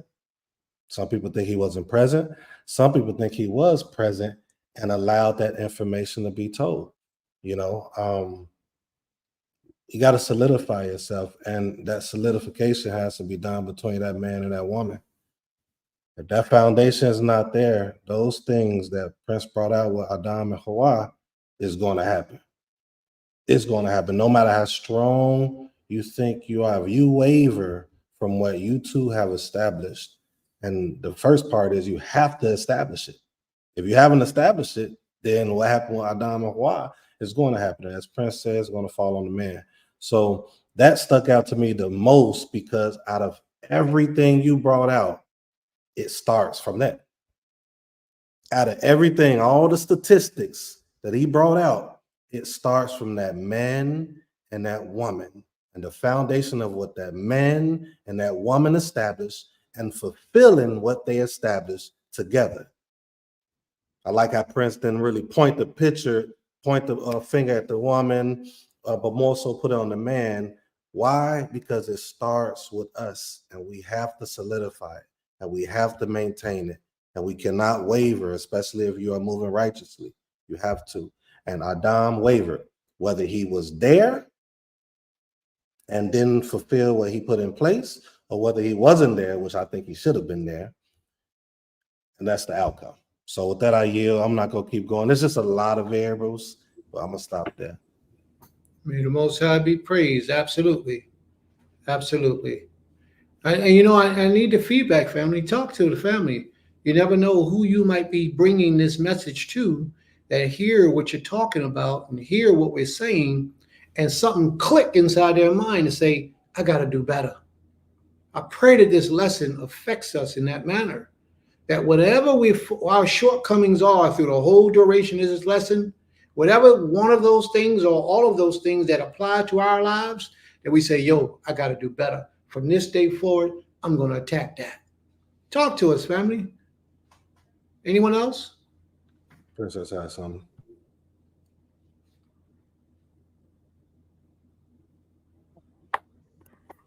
Shabbat shalom.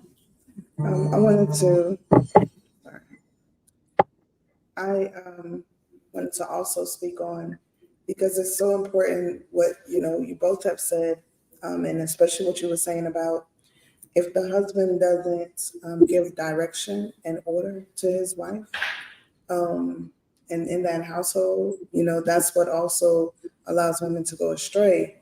And it made me think about the fact that, like, as a woman, when you have a leadership role, like how Nasika and I have leadership roles, right? And there are going to be men who will approach. It's like, because we're dealing with the school, we're dealing with, like, we go out to the communities, and when we're doing our, our campaigning and everything, it's important that we still maintain the order that was set for our, households.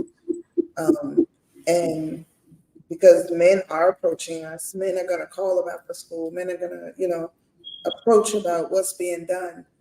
But we have to be able to stand and be, keep our distance, understand what we're talking about, stay on point with what we are addressing. And if it goes off to something else, then we like, listen, cut the conversation, refer them to our husbands or leaders of the community, because many times that happens. And I'll be like, oh, okay, you're no longer talking to me about the school. And I've sent, a brother a text like, listen, we talked about the school. Now from here on out, any other discussions, you can talk to Manish or the other leader of this community or the men, and you can have your wife call me if she has any further questions. Because a lot of times, I don't even think sometimes it's them that are trying to be disrespectful in some ways, but they don't know, and they may not have that order for their wives, or they may, and feel like, because I do find it in times where men have that order for their wives, but they still go and talk to other women. And then if a woman doesn't say, hey, that's the order in my household too, so, here. But yes, I think that also is a reflection of how a man runs his household. And it also allows the women who do have to go out there, who are out there, to put those guards up, to, set those boundaries, because that's so important as well.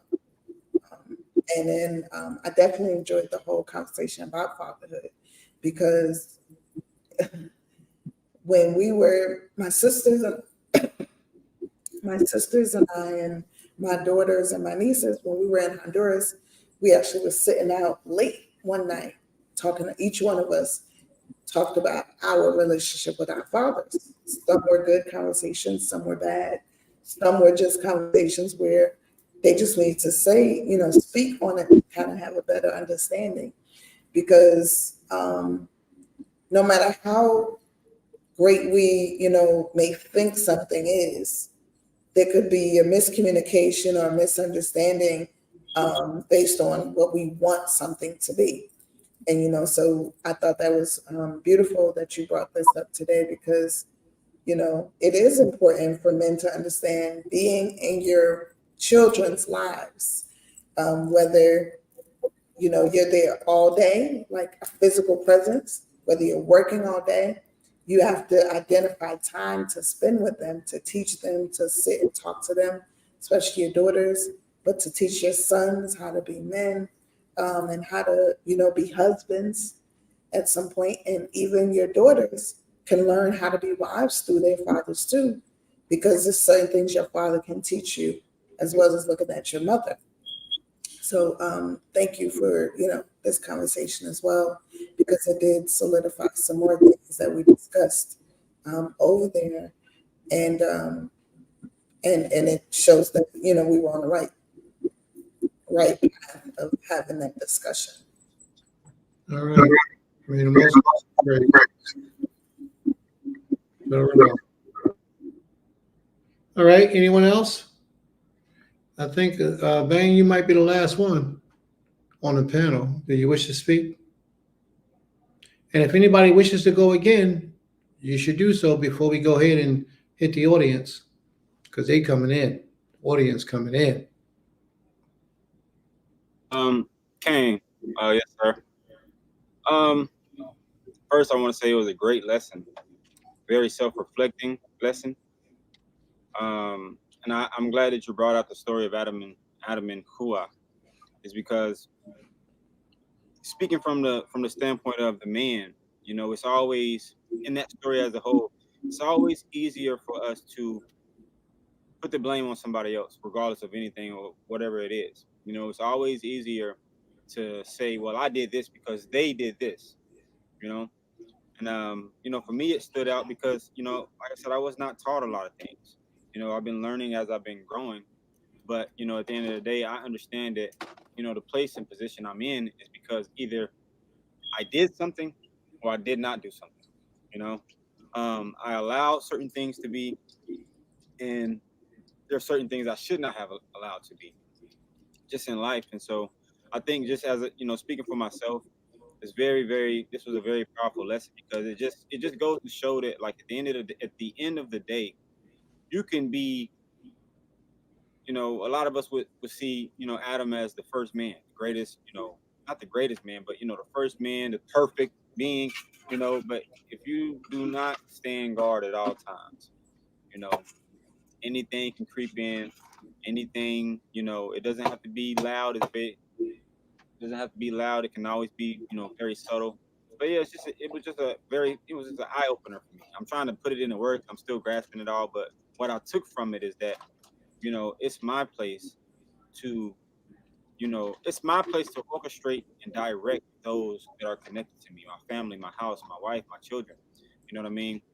If something is not taking place, it's most likely because I'm not properly leading or giving the proper direction, or I'm not, giving my best. You know what I'm saying? That whatever I know that I need to be doing. You know what I mean? Standing strong in what I feel that the Creator is showing me, or what I know Him to be telling me, and just remaining in that. So I think that the story of Adam and Hua is very important, because it shows on both ends. When they both were asked why they did what they did, neither one of them took accountability at first. But Eve said, I was deceived, but she put the deception on, the serpent, and then Adam put his deception on Eve. And at the end of the day, it's just about understanding that we all have to stand firm. We all have to stand in what the Creator has given us, what He has told us to do. And just like the story of Job, if I'm correct, Job, the Most High judges us on things that we allow. You know what I mean? The Most High, I'm learning that in my life, just being completely transparent with everybody. Like, a lot of things that went left for me in life, it was because the Creator told me something, and I allowed myself to listen to a different voice, And at the end of the day, when things take a left, when things go left, or things don't go the way that, you thought it was going to go, the first thing we always do is say, well, I did this because this person did this, or I reacted like this because this person said this. But I have to always be in control of me. I have to always be in control of what I allow, even myself, to do. Not even what I allow people around me to do, or allow my household to do, but what I allow myself to do, and what I don't allow myself to do. So it's just a self-reflection thing for me. You know what I mean? It was very, very, the whole lesson. You know what I'm saying? It was very, very touching. It was emotional. I did have certain moments where it's like, I felt something, and I'm like, this is me. Certain aspects of what is being brought out is me, and I know that there's certain things that I have to continue growing in, certain areas that I got to continue to grow in.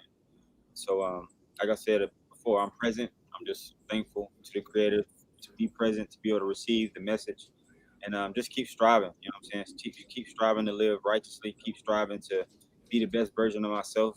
Keep striving to be the best man that I can be. and just keep learning. You know what I'm saying? But the biggest thing is just understanding that anything, I cannot blame anybody for anything. You know, if my children are not showing or displaying the image or, you know, doing the things that I want them to be doing, it's because I'm not teaching them. You know, There you go. You know There what I'm you saying? go. There you go. Yeah, so I mean, it's just at the end of the day, if we can all just be accountable for what we do, what we allow, what we say, regardless, and never put the blame on anybody else ever, you know, we'll all be able to get closer to that best version of ourselves. So that's what I took from it. Mm. May the Most High be praised. Total Rabbah.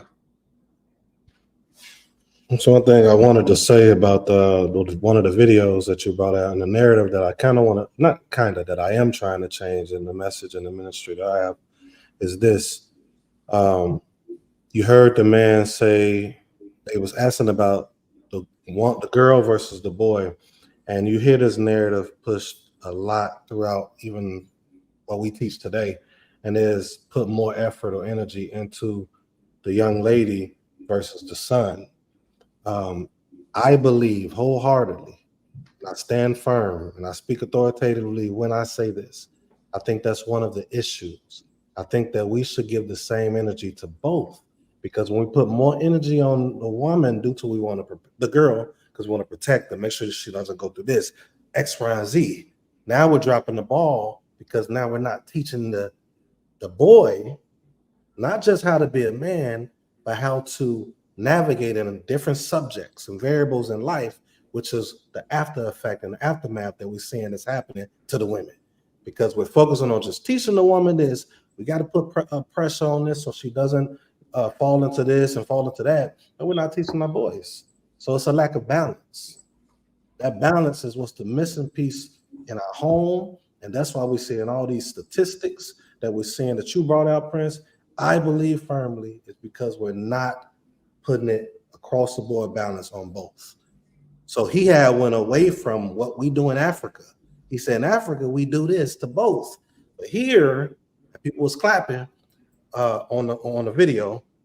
I learned how to move this way. Why? Because this is a teaching that's taught to us in this society in the United States on how we're supposed to operate with our girls versus our boys. And Africa's a little different.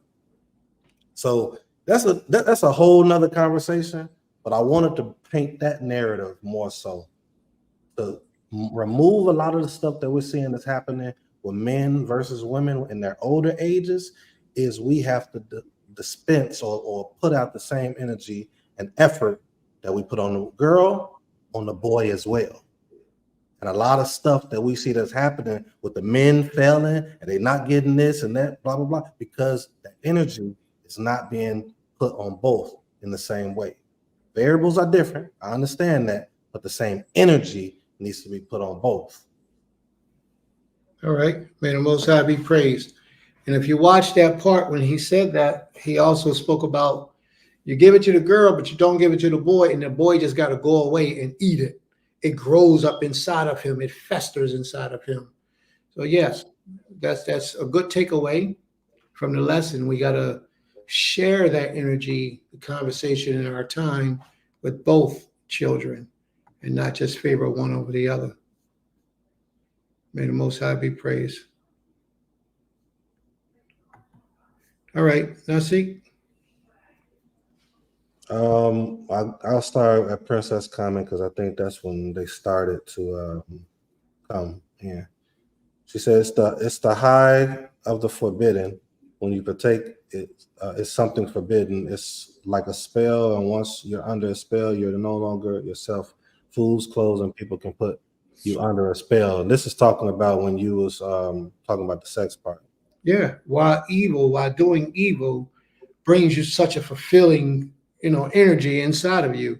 Mm-hmm. And most people who do that, they almost never make it back to a righteous lifestyle again. When a woman steps out on a man, it don't happen one time. It happens multiple times. When a man steps out and does things sexually with women that he ain't got no business being with, it becomes his second nature. It's just gravitational. It's not like you can go out there one time and step off. And even sometimes with that same person, you don't do it just once. But that's like that with all types of evil, not just sexual promiscuity, promiscuity. It's like that with most, I would say 99.9% of evil things that you do. It brings you a certain type of gratification. I'm not talking about when you make a sin by accident. I'm saying those intentional things that you know you shouldn't be doing, but you go out and do it anyway. It brings you certain type of fulfillment inside. The Creator says, sin lieth at the door, but you don't have to let it in. You can rule over it.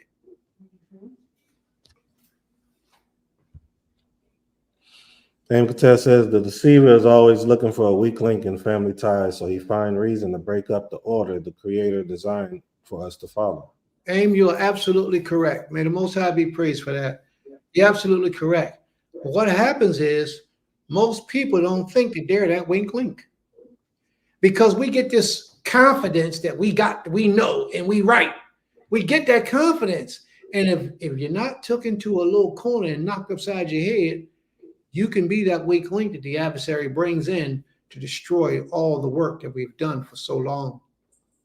You're absolutely right. He looks for that weak link. And he found it in Hawa. A woman can enjoy her husband in so many ways. A man who is not her husband cannot elevate her spirit in righteousness. Only her husband can do that. Absolutely. TT, you're absolutely right. And that's because it's of a righteous nature. It's being done under the auspice and guidance of the Creator. Let me share this with you. People who practice black magic and people who worship the Creator in righteousness and truth, they're all of the same spectrum. A lot of people don't understand what I'm about to drop on you. They're all of the same spectrum. But the difference is these people going through the back door and you get to go through the front door. What's the difference between the back door and the front door? Is because the front door, you gain access is given to you. The back door, you had to almost creep in and steal the access in so many ways. And there's a big difference that a lot of people don't understand. Toda Rabah for that comment. Yes, that accountability and apology is key. Too many times parents have done things that have negatively affected their children's life, then conveniently forget when that child becomes an adult. Absolutely. And one of those things, and she's right, may the Most High be praised, but one of those things that you have to understand where the child, when the parent affected that child, is when them parents be creeping in them children's bedrooms at night and get underneath them covers with them children. That is a horrible thing, and they need to have their heads cut off. They need to be decapitated. But the damage, the psychological damage that they do to that child is everlasting. It shall always be in that child's memory. And that's a horrible thing. And that's something that you can apologize for, but you ain't gonna never get that out of their spirit, out of their nature, out of their essence. You ain't gonna never get that out. You can apologize all you want, but it ain't gonna fix the problem. Toda Rabah.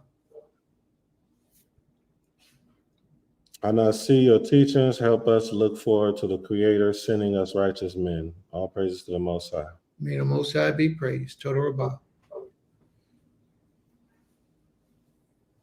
I just want to add that you all got to make sure that you can identify a righteous man.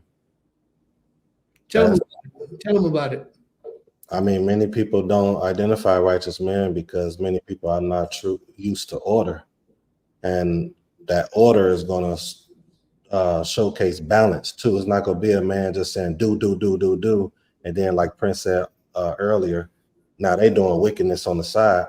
But a righteous man, if you actually meet one, he's going to have that order, but he's going to have balance in some capacity, whatever that balance may be, because everyone's balance is sometimes different. But for the most part, you're going to see the righteousness within them, the consistency within them. But a lot of our women, I ain't gonna say a lot because I don't know all the women, but the women that I know that are failing in this, they run from that because they're not used to it, because it wasn't taught to them. And things, it's a lot of variables. I'm trying not to make any pointings, but this is all reality too. So just make sure when you see that righteous man that you know what that truly is. Being able to recognize righteousness is what he's trying to say. Because a lot of people, they talk good to you and you automatically, hey, he's righteous. I like him. Because they make you feel a certain type of way. But their lifestyle is totally out of order, totally un-Torah, unrighteous. It has nothing to do with the Almighty or the Creator. So yes, just be able to recognize that righteous man when you see him. They coming, and I'm glad that our teachings today has helped you to see that they are here, you know, but they're also coming in your life. May the Most High be praised. As Kana Zakari says, it's been quite a mindful discussion of Father and my reactions. Always held fathers in high regards until they were not. She's absolutely right. You know, she's saying that she's always done that until they shown her that they wasn't worthy of that. And that's a good thing. She had the wisdom, the knowledge, the understanding, and the stamina to hang in there. But once they showed her that they wasn't that, she was out. And that takes a strong woman to be able to do that. A very disciplined woman too, because a lot of us, we overlook them being men, and we more so deal with the fact of them being a pretty good looking with a couple dollars male. And that overlooks a whole lot of the lacking that they're doing of their manhood. And that's a problem. I think that the lessons taught here with true self-reflection can enable and encourage us all to heal and become better. That's that, and that's the purpose of it. May the Most High be praised, Sister Saadia. That's the purpose of it, for us to bring forth healing and do better. Every lesson we teach from this podium or this platform in our lives throughout creation since we've been here in this flesh, and probably in our last couple of lives too, who knows? But everything that we do is about to bring healing in the nation so our people can return back to the Most High, hopefully on one accord, so that we can serve him. Talk to us, family. Tell us what you got out of today's lesson. I wish my father could tune in and see how he could learn how important his role as a father is. His children missed out on so much, and so has he. Absolutely. But you know, that part right there is a reality in so many of our lives. So many of us wasn't raised by our fathers. We were raised by other men, if we were raised by a man at all. But more than that are the ones who had to fend for themselves throughout this life. I told you when I started that this lesson was going to be a sad lesson. Probably some of you was going to cry. Did you do any crying? Raise your hand, let us know. Don't be afraid. Speak up. If it touched your soul, it touched your soul. If it didn't do nothing for you, it didn't do nothing for you. But this lesson was intended to elevate us in our personality and our relationships with each other, and it helped us to ultimately dispel all the rumors and the myths that they have about us being deadbeats.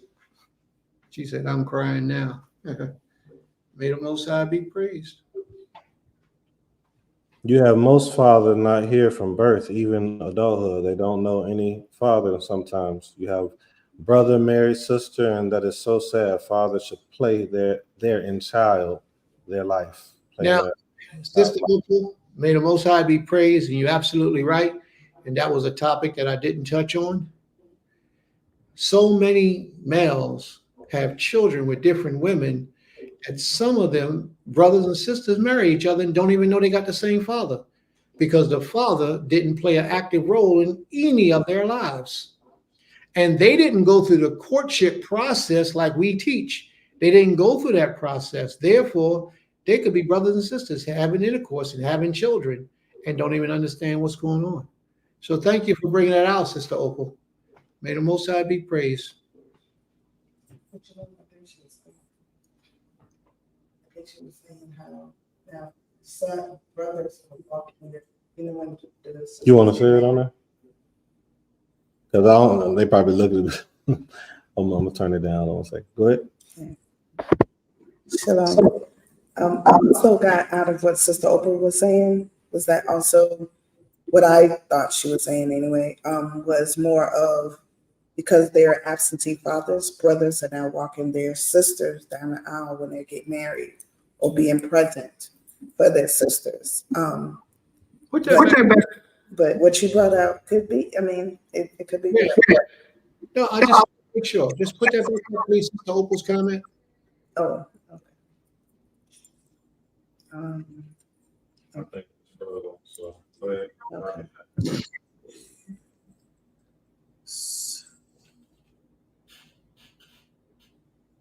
One second. I see got froze.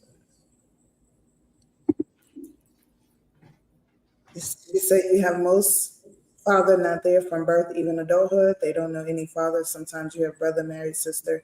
That is so sad. Father should play there in the child life. I get what she's saying. I agree with what she said, but I was saying that was what I thought she was saying. Okay, I see it now. Yeah, I see where you're coming from now. Yeah. Sometimes you have a brother married a sister, meaning that he walked her down the aisle. Okay. Yeah, well, that's another way to look at it. But even that young brother has stepped up to the plate, and that will be an honorable thing if that was the case. May the Most High be praised. Total Rabbah.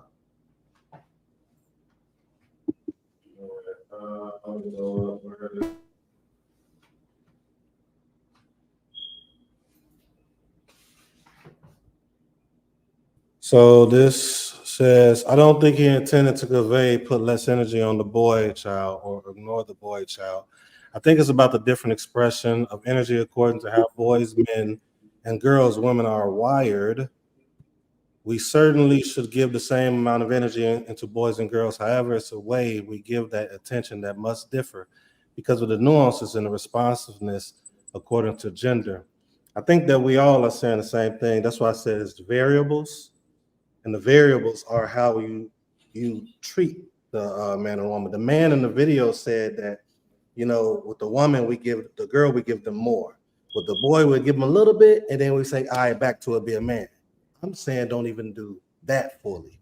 I'm saying that when we are, so because I got that, I got all that. I know that you have to treat women or girls different than boys. I get that portion. What I'm saying is the aftermath of what we're seeing today, what all you women are going through and all the men are going through is because of the energy of wanting to raise the girl, make sure the girl is this, that, X, Y, and Z. That same energy of that wanting the best for her, so she won't get dead wrong in the world by men and X, Y, that should be put on the man or the girl, the boy, what not to do when they're meeting girls, how to operate, and all of these different variables that are missing in homes. Hence, the reason we're seeing what all of our women are going through today, because that same energy is not being present for the boys. So I understand that you have to operate differently with them. I'm saying the energy, that consistent energy throughout, as Prince kind of mentioned earlier when he was teaching, the calling and talking, but showing versus just, oh, I'm familiar. My father does this, or my mother does this. I do it with him sometimes. I do it with her sometimes. No, showing the intricate details, breaking down everything constantly, consistently. And even when you do that, it's an approach you got to take too to make sure that it's not putting them in a situation to where, you know, I don't never want to do that, and I'm gonna do my own thing anyway. That's why I said there's so many variables with all of these topics. And I think that when we talk about these topics, we got to create courses. We got to create things that is going to continue to make it present in our lives so that way when we get older, us as the women and the men are not going through. These conversations are great, but are we going to continue doing it and stay consistent throughout years so that it won't happen? So when I say energy, I'm talking about that. That's what I mean more so. Toda for that though. See, that's it. I ain't even have to say nothing. Total Rabbah. See, that's what it's about when you got good people in your circle. May the Most High be praised. Total Rabbah. All right. Zakena Sakari says, historically, there has been damage in our community long ago. Excellent point. The greatness of our continued efforts of family building with the variety of negative influences has always been the reason to strive.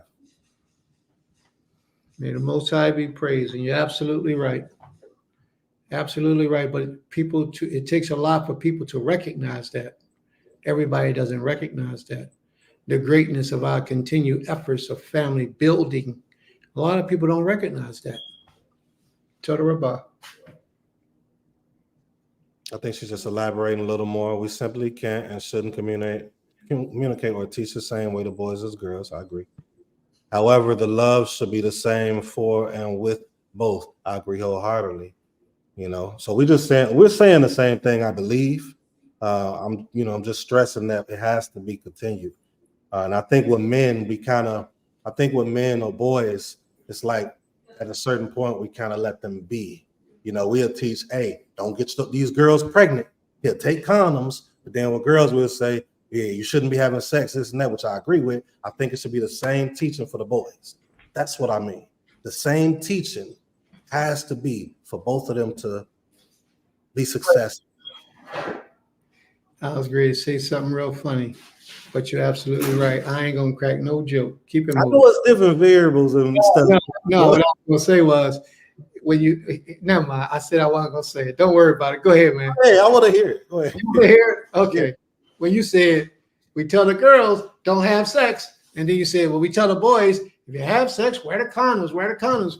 But the reverse with the funny part was you said we gotta tell them the same thing, so you tell the girls to wear the condoms too. That was the corny joke. That's what they do. They do that too, though. They do it. That's really they really do that today. Yeah. But we're saying neither of them should be having sex. Mm-hmm. None of them. So therefore, there's no reason for us to tell our daughters pack condoms, because you ain't got no business laying down with nobody until the time comes that you're married. So go ahead. I'm gonna leave that alone. That was the little joke of the day. Sad joke, but little joke. Okay. Huh? Say it again. You got something to say? All right, hold on 1 second. Let me.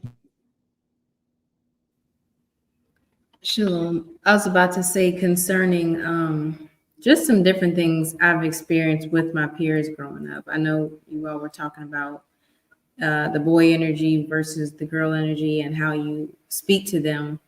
And I think realistically, and I'm going to just say this is if you didn't live in the, I would say for those that lived in the projects, those that lived in the less rich areas, there wasn't any of that in my understanding of seeing. For the girls, there wasn't coddling. It was honestly the opposite growing up. I saw a lot of boys, because they were raised by single mothers, they'd be coddled. The girls, on the other hand, I've heard, like there was a girl, she was a little younger than me, about 2 years younger. Her father used to actually punch her because he told her that when she get out there in those streets, those boys aren't going to have mercy on her. And he would punch her to help get her tough. She wasn't coddled, and by her personality, you could tell. And I think, honestly, personally, that this is why a lot of women are masculine. I don't think women are masculine because they've been coddled in their childhood. And this is why a lot of men feel like everybody has to do everything for them, or they're more feminine, is because they've been coddled. You see women taking their sons to the bathroom. You see them protecting them as if they were, not in that manner, little girls, but they've been coddled like little girls. And the girls, because a lot of times I've seen where the women see themselves in the little girls, they will be hard on the girls. So I just thought that should be something that was brought out too, because I know that happens, but in a lot of situations, it is very much so reversed, where the girls are not coddled. They are actually treated harder, and the guys are coddled, and they do not give their little boys or teenagers, they don't give them responsibilities. And I've seen it. So I just think that that's very important to be brought out. That's it. May the Most High be praised. And that's a very true perspective. That is a very true perspective. And it all goes with that balance that your husband spoke about earlier. It should be balanced. But where we disagree with the balance, I don't even think we disagree, but I think slightly different. You must give the men attention in a different way than you give to the daughters. Now that I totally agree with. There must be a balance there, which means you don't ignore the situation, or you don't ignore the fact that your child is there. But the way that I talk to my son is not going to be the way that I talk to my daughter. He is going to get it a little bit rough. He might not get beat up and knocked down, but he's going to get it different than the, as you say, coddling that I would give to my daughter. It's going to be different.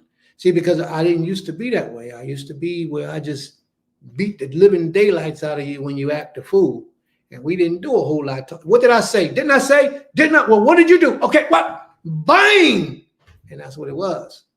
Wasn't a whole lot of talk. We talked all through life as we lived without any punishment or correction. But when you stepped out of order, you got dealt with, and that was the cruel part. And I should have been doing a lot more coddling, as you say, with both of my children, which means that really just sitting down, having a more peaceful conversation with them, as opposed to jumping to the negative and giving all that strong negative energy to discipline them. So yeah, there we go. So may the Most High be praised.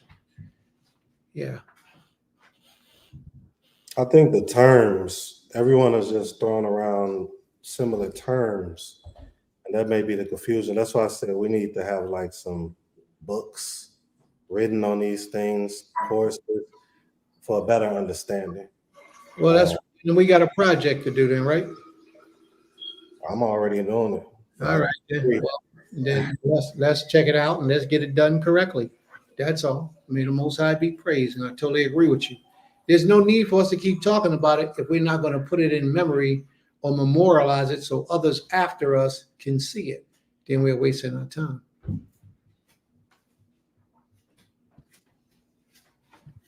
Aim Couture said, I have seen men blame the woman for relationship failures with the woman and children, but after the division, separation, and full reflection, they do come full circle with their part in the breakdown. May the Most High be praised. That doesn't happen too often, though.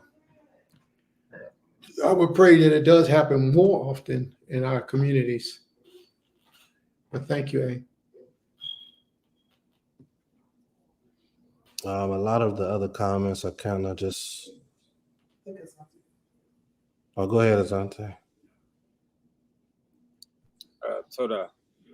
I just wanted to touch also, let me back on just like a few points.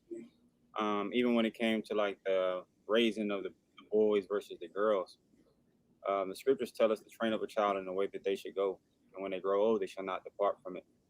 So, of course, we're gonna, you raise a boy differently than you raise a girl.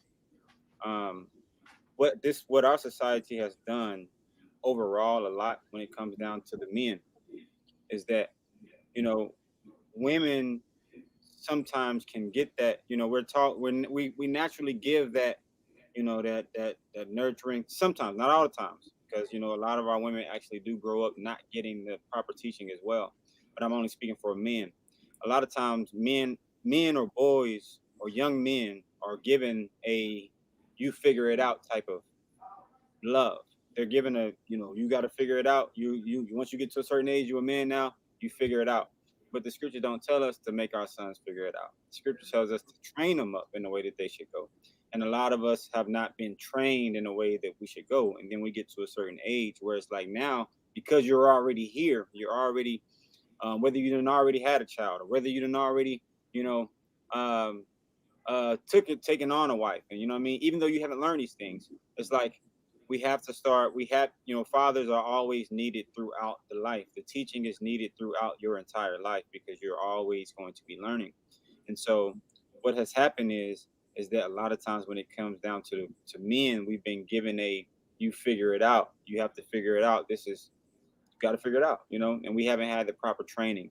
And so I know that going forward in life, we have to have, it's our duty as men to train our sons up in the way that they should go.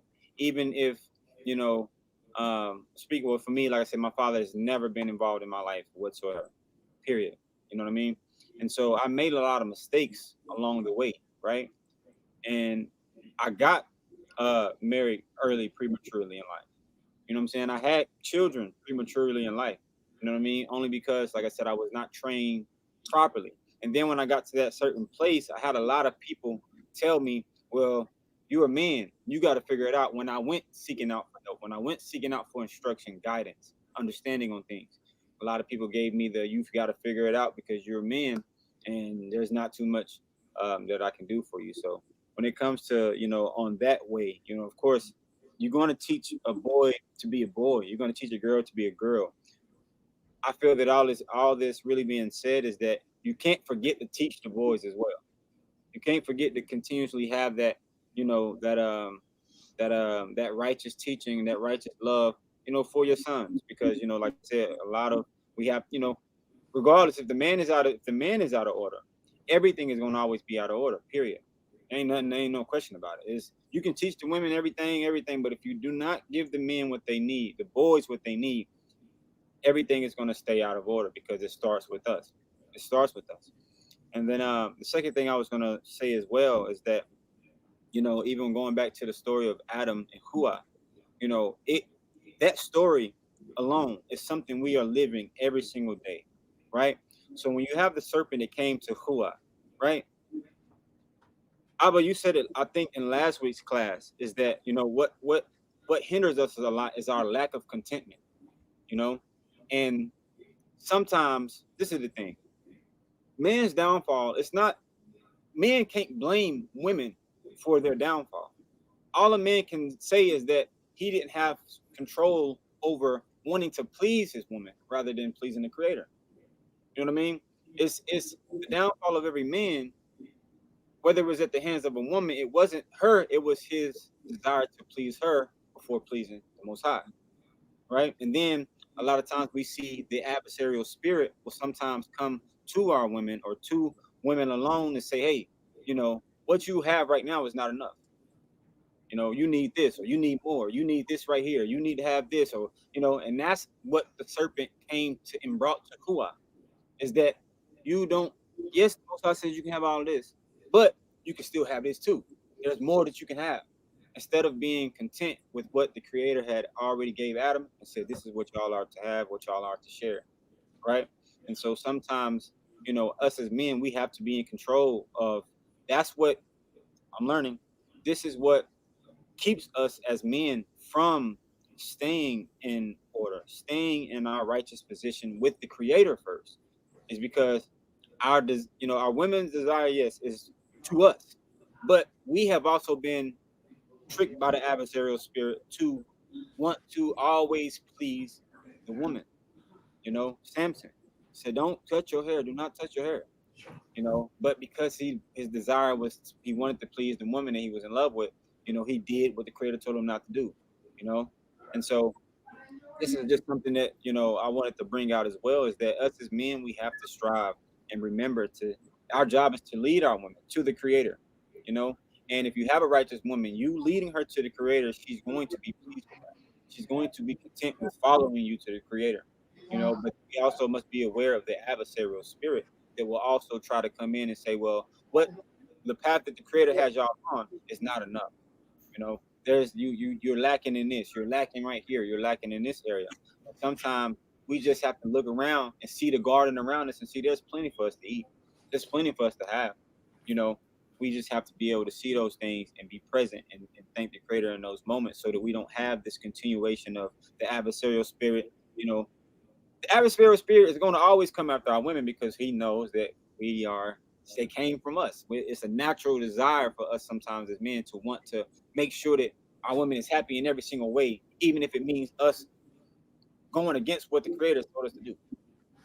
So, yeah, that's something that, the creator is showing me and that I'm learning at the end of the day. So to make it plain and simple, like I said, if you have a righteous man and the creator has him on a path as a woman, be pleased with what the creator is giving y'all. Look around and that way, when you hear that adversarial spirit trying to come in, whether it's through a friend, whether it's through a person, whether it's through a movie, anything that's trying to say, hey, well, the path that the creator has y'all on is not sufficient enough. There's more that you can have.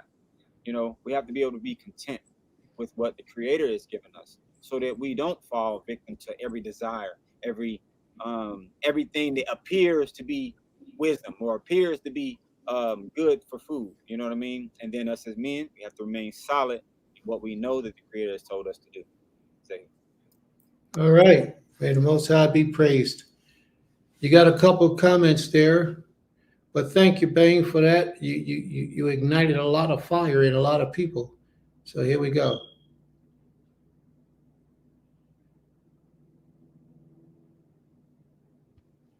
Trying to go back to the last one I had. I appreciate, no, that's not it. Yeah, let's go here. I appreciate you sharing that a father does not have to be a man, and that our fathers tend to want to have a close bond with their children. Some fathers have a nonchalant attitude. And that's true. May the Most High be praised. A lot of fathers have a nonchalant attitude about being in relationships with their children. That's true. These other comments was just commenting to me. And again, today, family, remember, this class is not directed toward the women. We're not talking about the role that the woman plays in a dysfunctional family. We're not talking about that. We're primarily and only addressing the issues that we have with these males who have fathered children and not handling their responsibility, with a lot of men and males who are married to women and cause women to go in total chaos and act a fool because they drop in their responsibilities. These are the issues that we are addressing today. And I haven't heard anybody say too much about that, but the reality is that a lot of our families are single families now because the men dropped the ball in their responsibilities of providing for those households. Rather they coming home drunk, being high, playing video games, not coming home for weeks. No matter what they did, they caused, a lot of us males have caused our families to be in an delusional state, delusional and sick in our minds and sick and unhealthy in our relationships because of what they did. Personally, what they did was a direct effect to the downfall of that beautiful, perfect, harmonious woman that you had, that you were married to. But a lot of males won't own up to that and take the responsibility that they caused a lot of destruction in their marriages. It's quick for them to point the blame and blame the woman and say it's because of her. See, she ain't this, she ain't that. No, bro. A lot of times you played the bad role in that marriage. You wanted to be out there swinging your thing with anybody and everybody you wanted to, and then you want to come home and demand of her, you do what I say. Give it to me. And come on now. Who wants to play Russian roulette with your penis? Nobody. That's not right. And that's wicked. And that's why your family began to disrespect you and your household began to fall apart. Ima? Shabbat shalom. Yeah, I wanted to, when you brought that up, I did forget that, like what you said, there are times, and I'm speaking from my own experience of, you get married into a relationship and a man will be like, oh, you're completely different than the woman that I thought. Because after a while, like you said, you're a good woman or you're a good person, but their actions have changed you. Because then you, like you said, if I'm married or I was married to a man and I had to go out and work all day to make sure that there's food in the house, the lights are on, the electricity, the water, gas, everything, nothing gets cut off because you can't sustain a job because either you are like smoking weed, so you can't pass the test when they come get those tests, or you can't get to the second part of the interview because you have to pass a drug test. And then, or, working, come home and you're just sitting there chilling, not doing anything. That, whether men think it or not, it does start to change a woman's perspective of you, respect for you as a man or as a male, whatever. And granted, we chose to be in that relationship, but a lot of times if a man is telling you, I'm going to do this, we fall into whatever we fall into. But I'm speaking on what you said about how after a while, the man will start to blame you and talk about how you're not the same woman he married. And most times we're not the same woman because we now are playing 2 roles or 3 or 4 roles in that relationship. And so it does change you as a woman. It changes your softness because you can't be soft and don't have to work 8 hours a day, come home, clean your house, cook dinner for that man or that male in your house. Make sure your children have eaten, got them ready for school, all these different responsibilities that are now placed on you.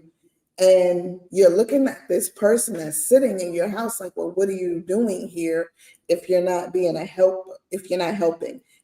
I shouldn't even be asking you to be a helpmate to me. I'm supposed to be a helpmate to you. So when a woman when the roles are reversed like that and she has to become that, she does become a different person for that male at that time. Because you no longer, I know for me, let me speak for me, I no longer looked at that person as a person that should be respected in the manner that he demands, because he doesn't bring that to the relationship anymore or ever. So yeah, and I think what you said today made me think about that. Like, yeah, because then they'll start to make you feel bad. Like, you're wrong, you owe them more, but you're already giving them way more than they even deserve. Oh, it's starting to rain here, so we're gonna have to leave in a minute. But yeah, so I thought about that, and something you was just saying, I believe you was just saying it, and it just made me think about that again. Yeah, we become somebody different because we are somebody different at that time. We're no longer ourselves. Like I said, we can no longer. You want to be in a relationship where you can come home and relax, come home and look at your husband and be like, oh, and congratulate your husband on being out there all day and making sure, taking care of the household, not trying to console your children because there's no electricity, there's no hot water, there's no running water, rather, there's no heat in the house, and you're trying to figure out ways to do it. While this man is sitting here trying to think about the next game or the next dime bag he's gonna get, and asking you about when your check is due, and when your check due, how much he getting from it. So you do become a harsher person, and even after that relationship, it takes time to even let go of those emotions and responsibilities that you have acquired. Because a lot of times people talk about it's the sex that changes a woman. Sometimes it's not even just the sex, it's the whole relationship. And so now you have to try to get back to yourself. And that's why it is very good once you come out of a relationship to take that time, abstain, try to learn who you are within yourself again, so you don't carry those traits that man put on you into another relationship. So, yeah, I just wanted to bring that out because I thought that was so important what you said earlier. Zehu. May the Most High be praised. To the Rabbah. We got a whole plethora of conversations just sparked up. I wanted to tell a story.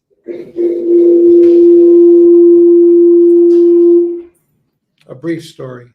Brief. I remember this one sister that I spoke to. She was telling me about her sad husband. And it's not that he doesn't help to provide for the home. I think over there it might be a 75-25 percentage. He's 75, she 25. So it wasn't that he failed in that area. The area that he failed in was protection. This guy who was her husband was a coward. What I mean by coward, he avoided at all costs any form of confrontation to the point where it was ridiculous. If they driving by and they need to go to the store to get something out the store and they see 2 or 3 guys standing around the corner, he won't go to that store. He'll drive 2 miles away to go to another store just so that he won't have to get into any confrontation with anybody. Rather than protecting his family, he just avoided totally. She says he doesn't go out the house because he's scared, because people outside be causing shootings and robbing people. So he's afraid on that level to even go out unless she's with him. He's really just horrible in his nature of provisions and protection as a man. That's not a good thing. So any males that are listening today, know that duty number one is protection of your family. And if you're showing qualities of being a coward, then you really need to go somewhere and build up your strength and your fortitude, like go to a karate class or something, some type of self-defense class, so that you'll build up that confidence to protect your family.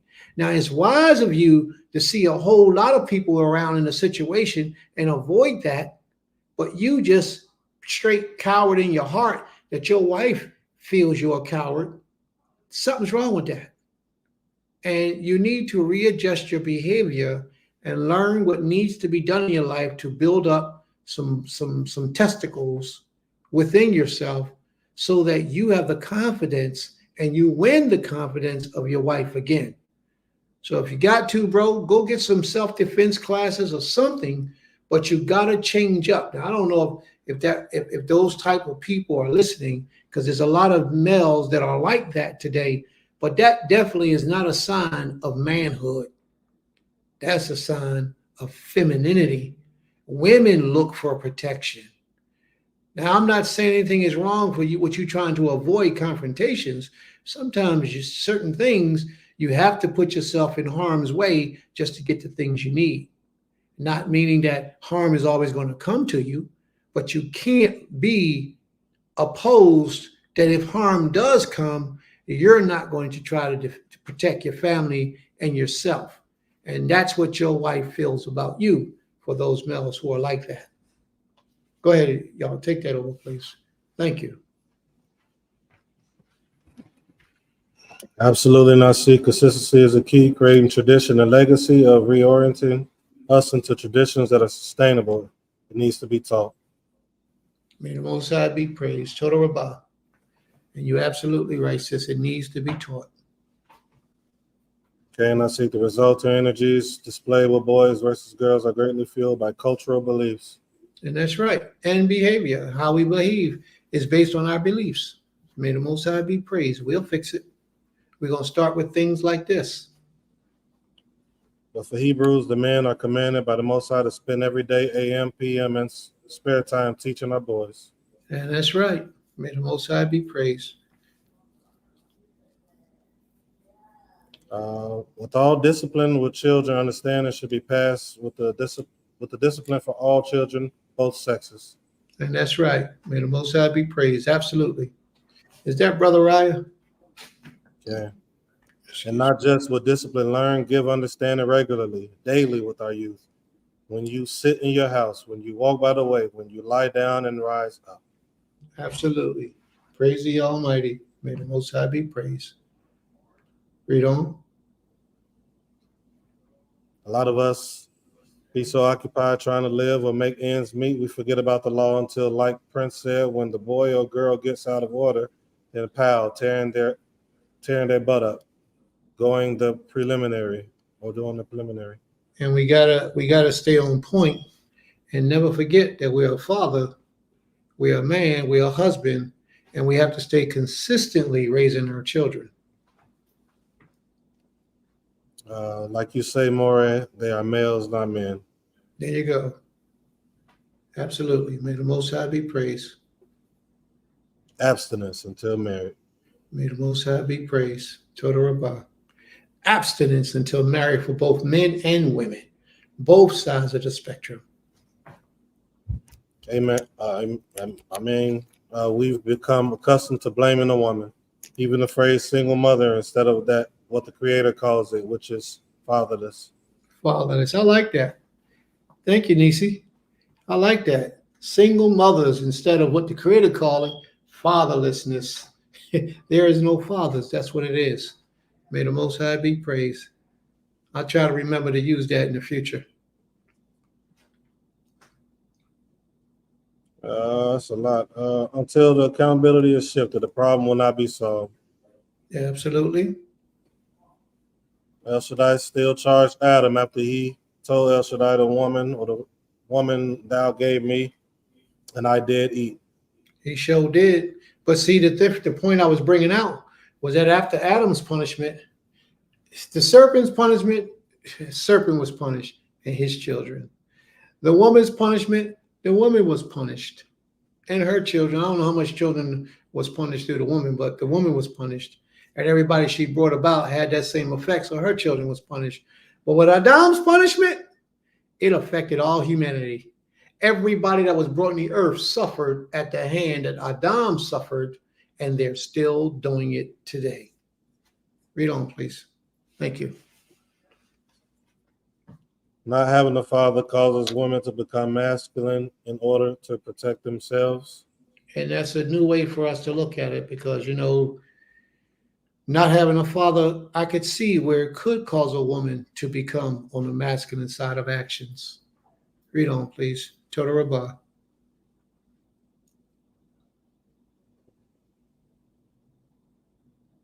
I'm just scrolling through trying to see.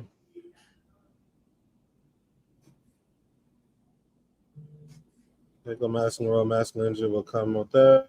I always feel unsafe without having my father in my life. It made me sad, which came out as anger. Yeah, understandable. May the Most High be praised. Men are providers that will never change. I don't care if it's 2024. I am El Shaddai and I change it not. Same king then, same king now. Requirements are required now. May the Most High be praised. Total Rabbah. Seek the ancient path, and when you find it, walk therein.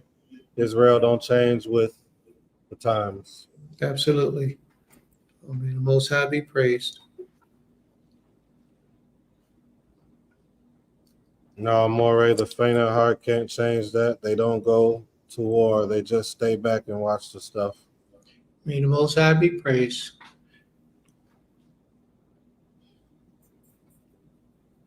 Couple more.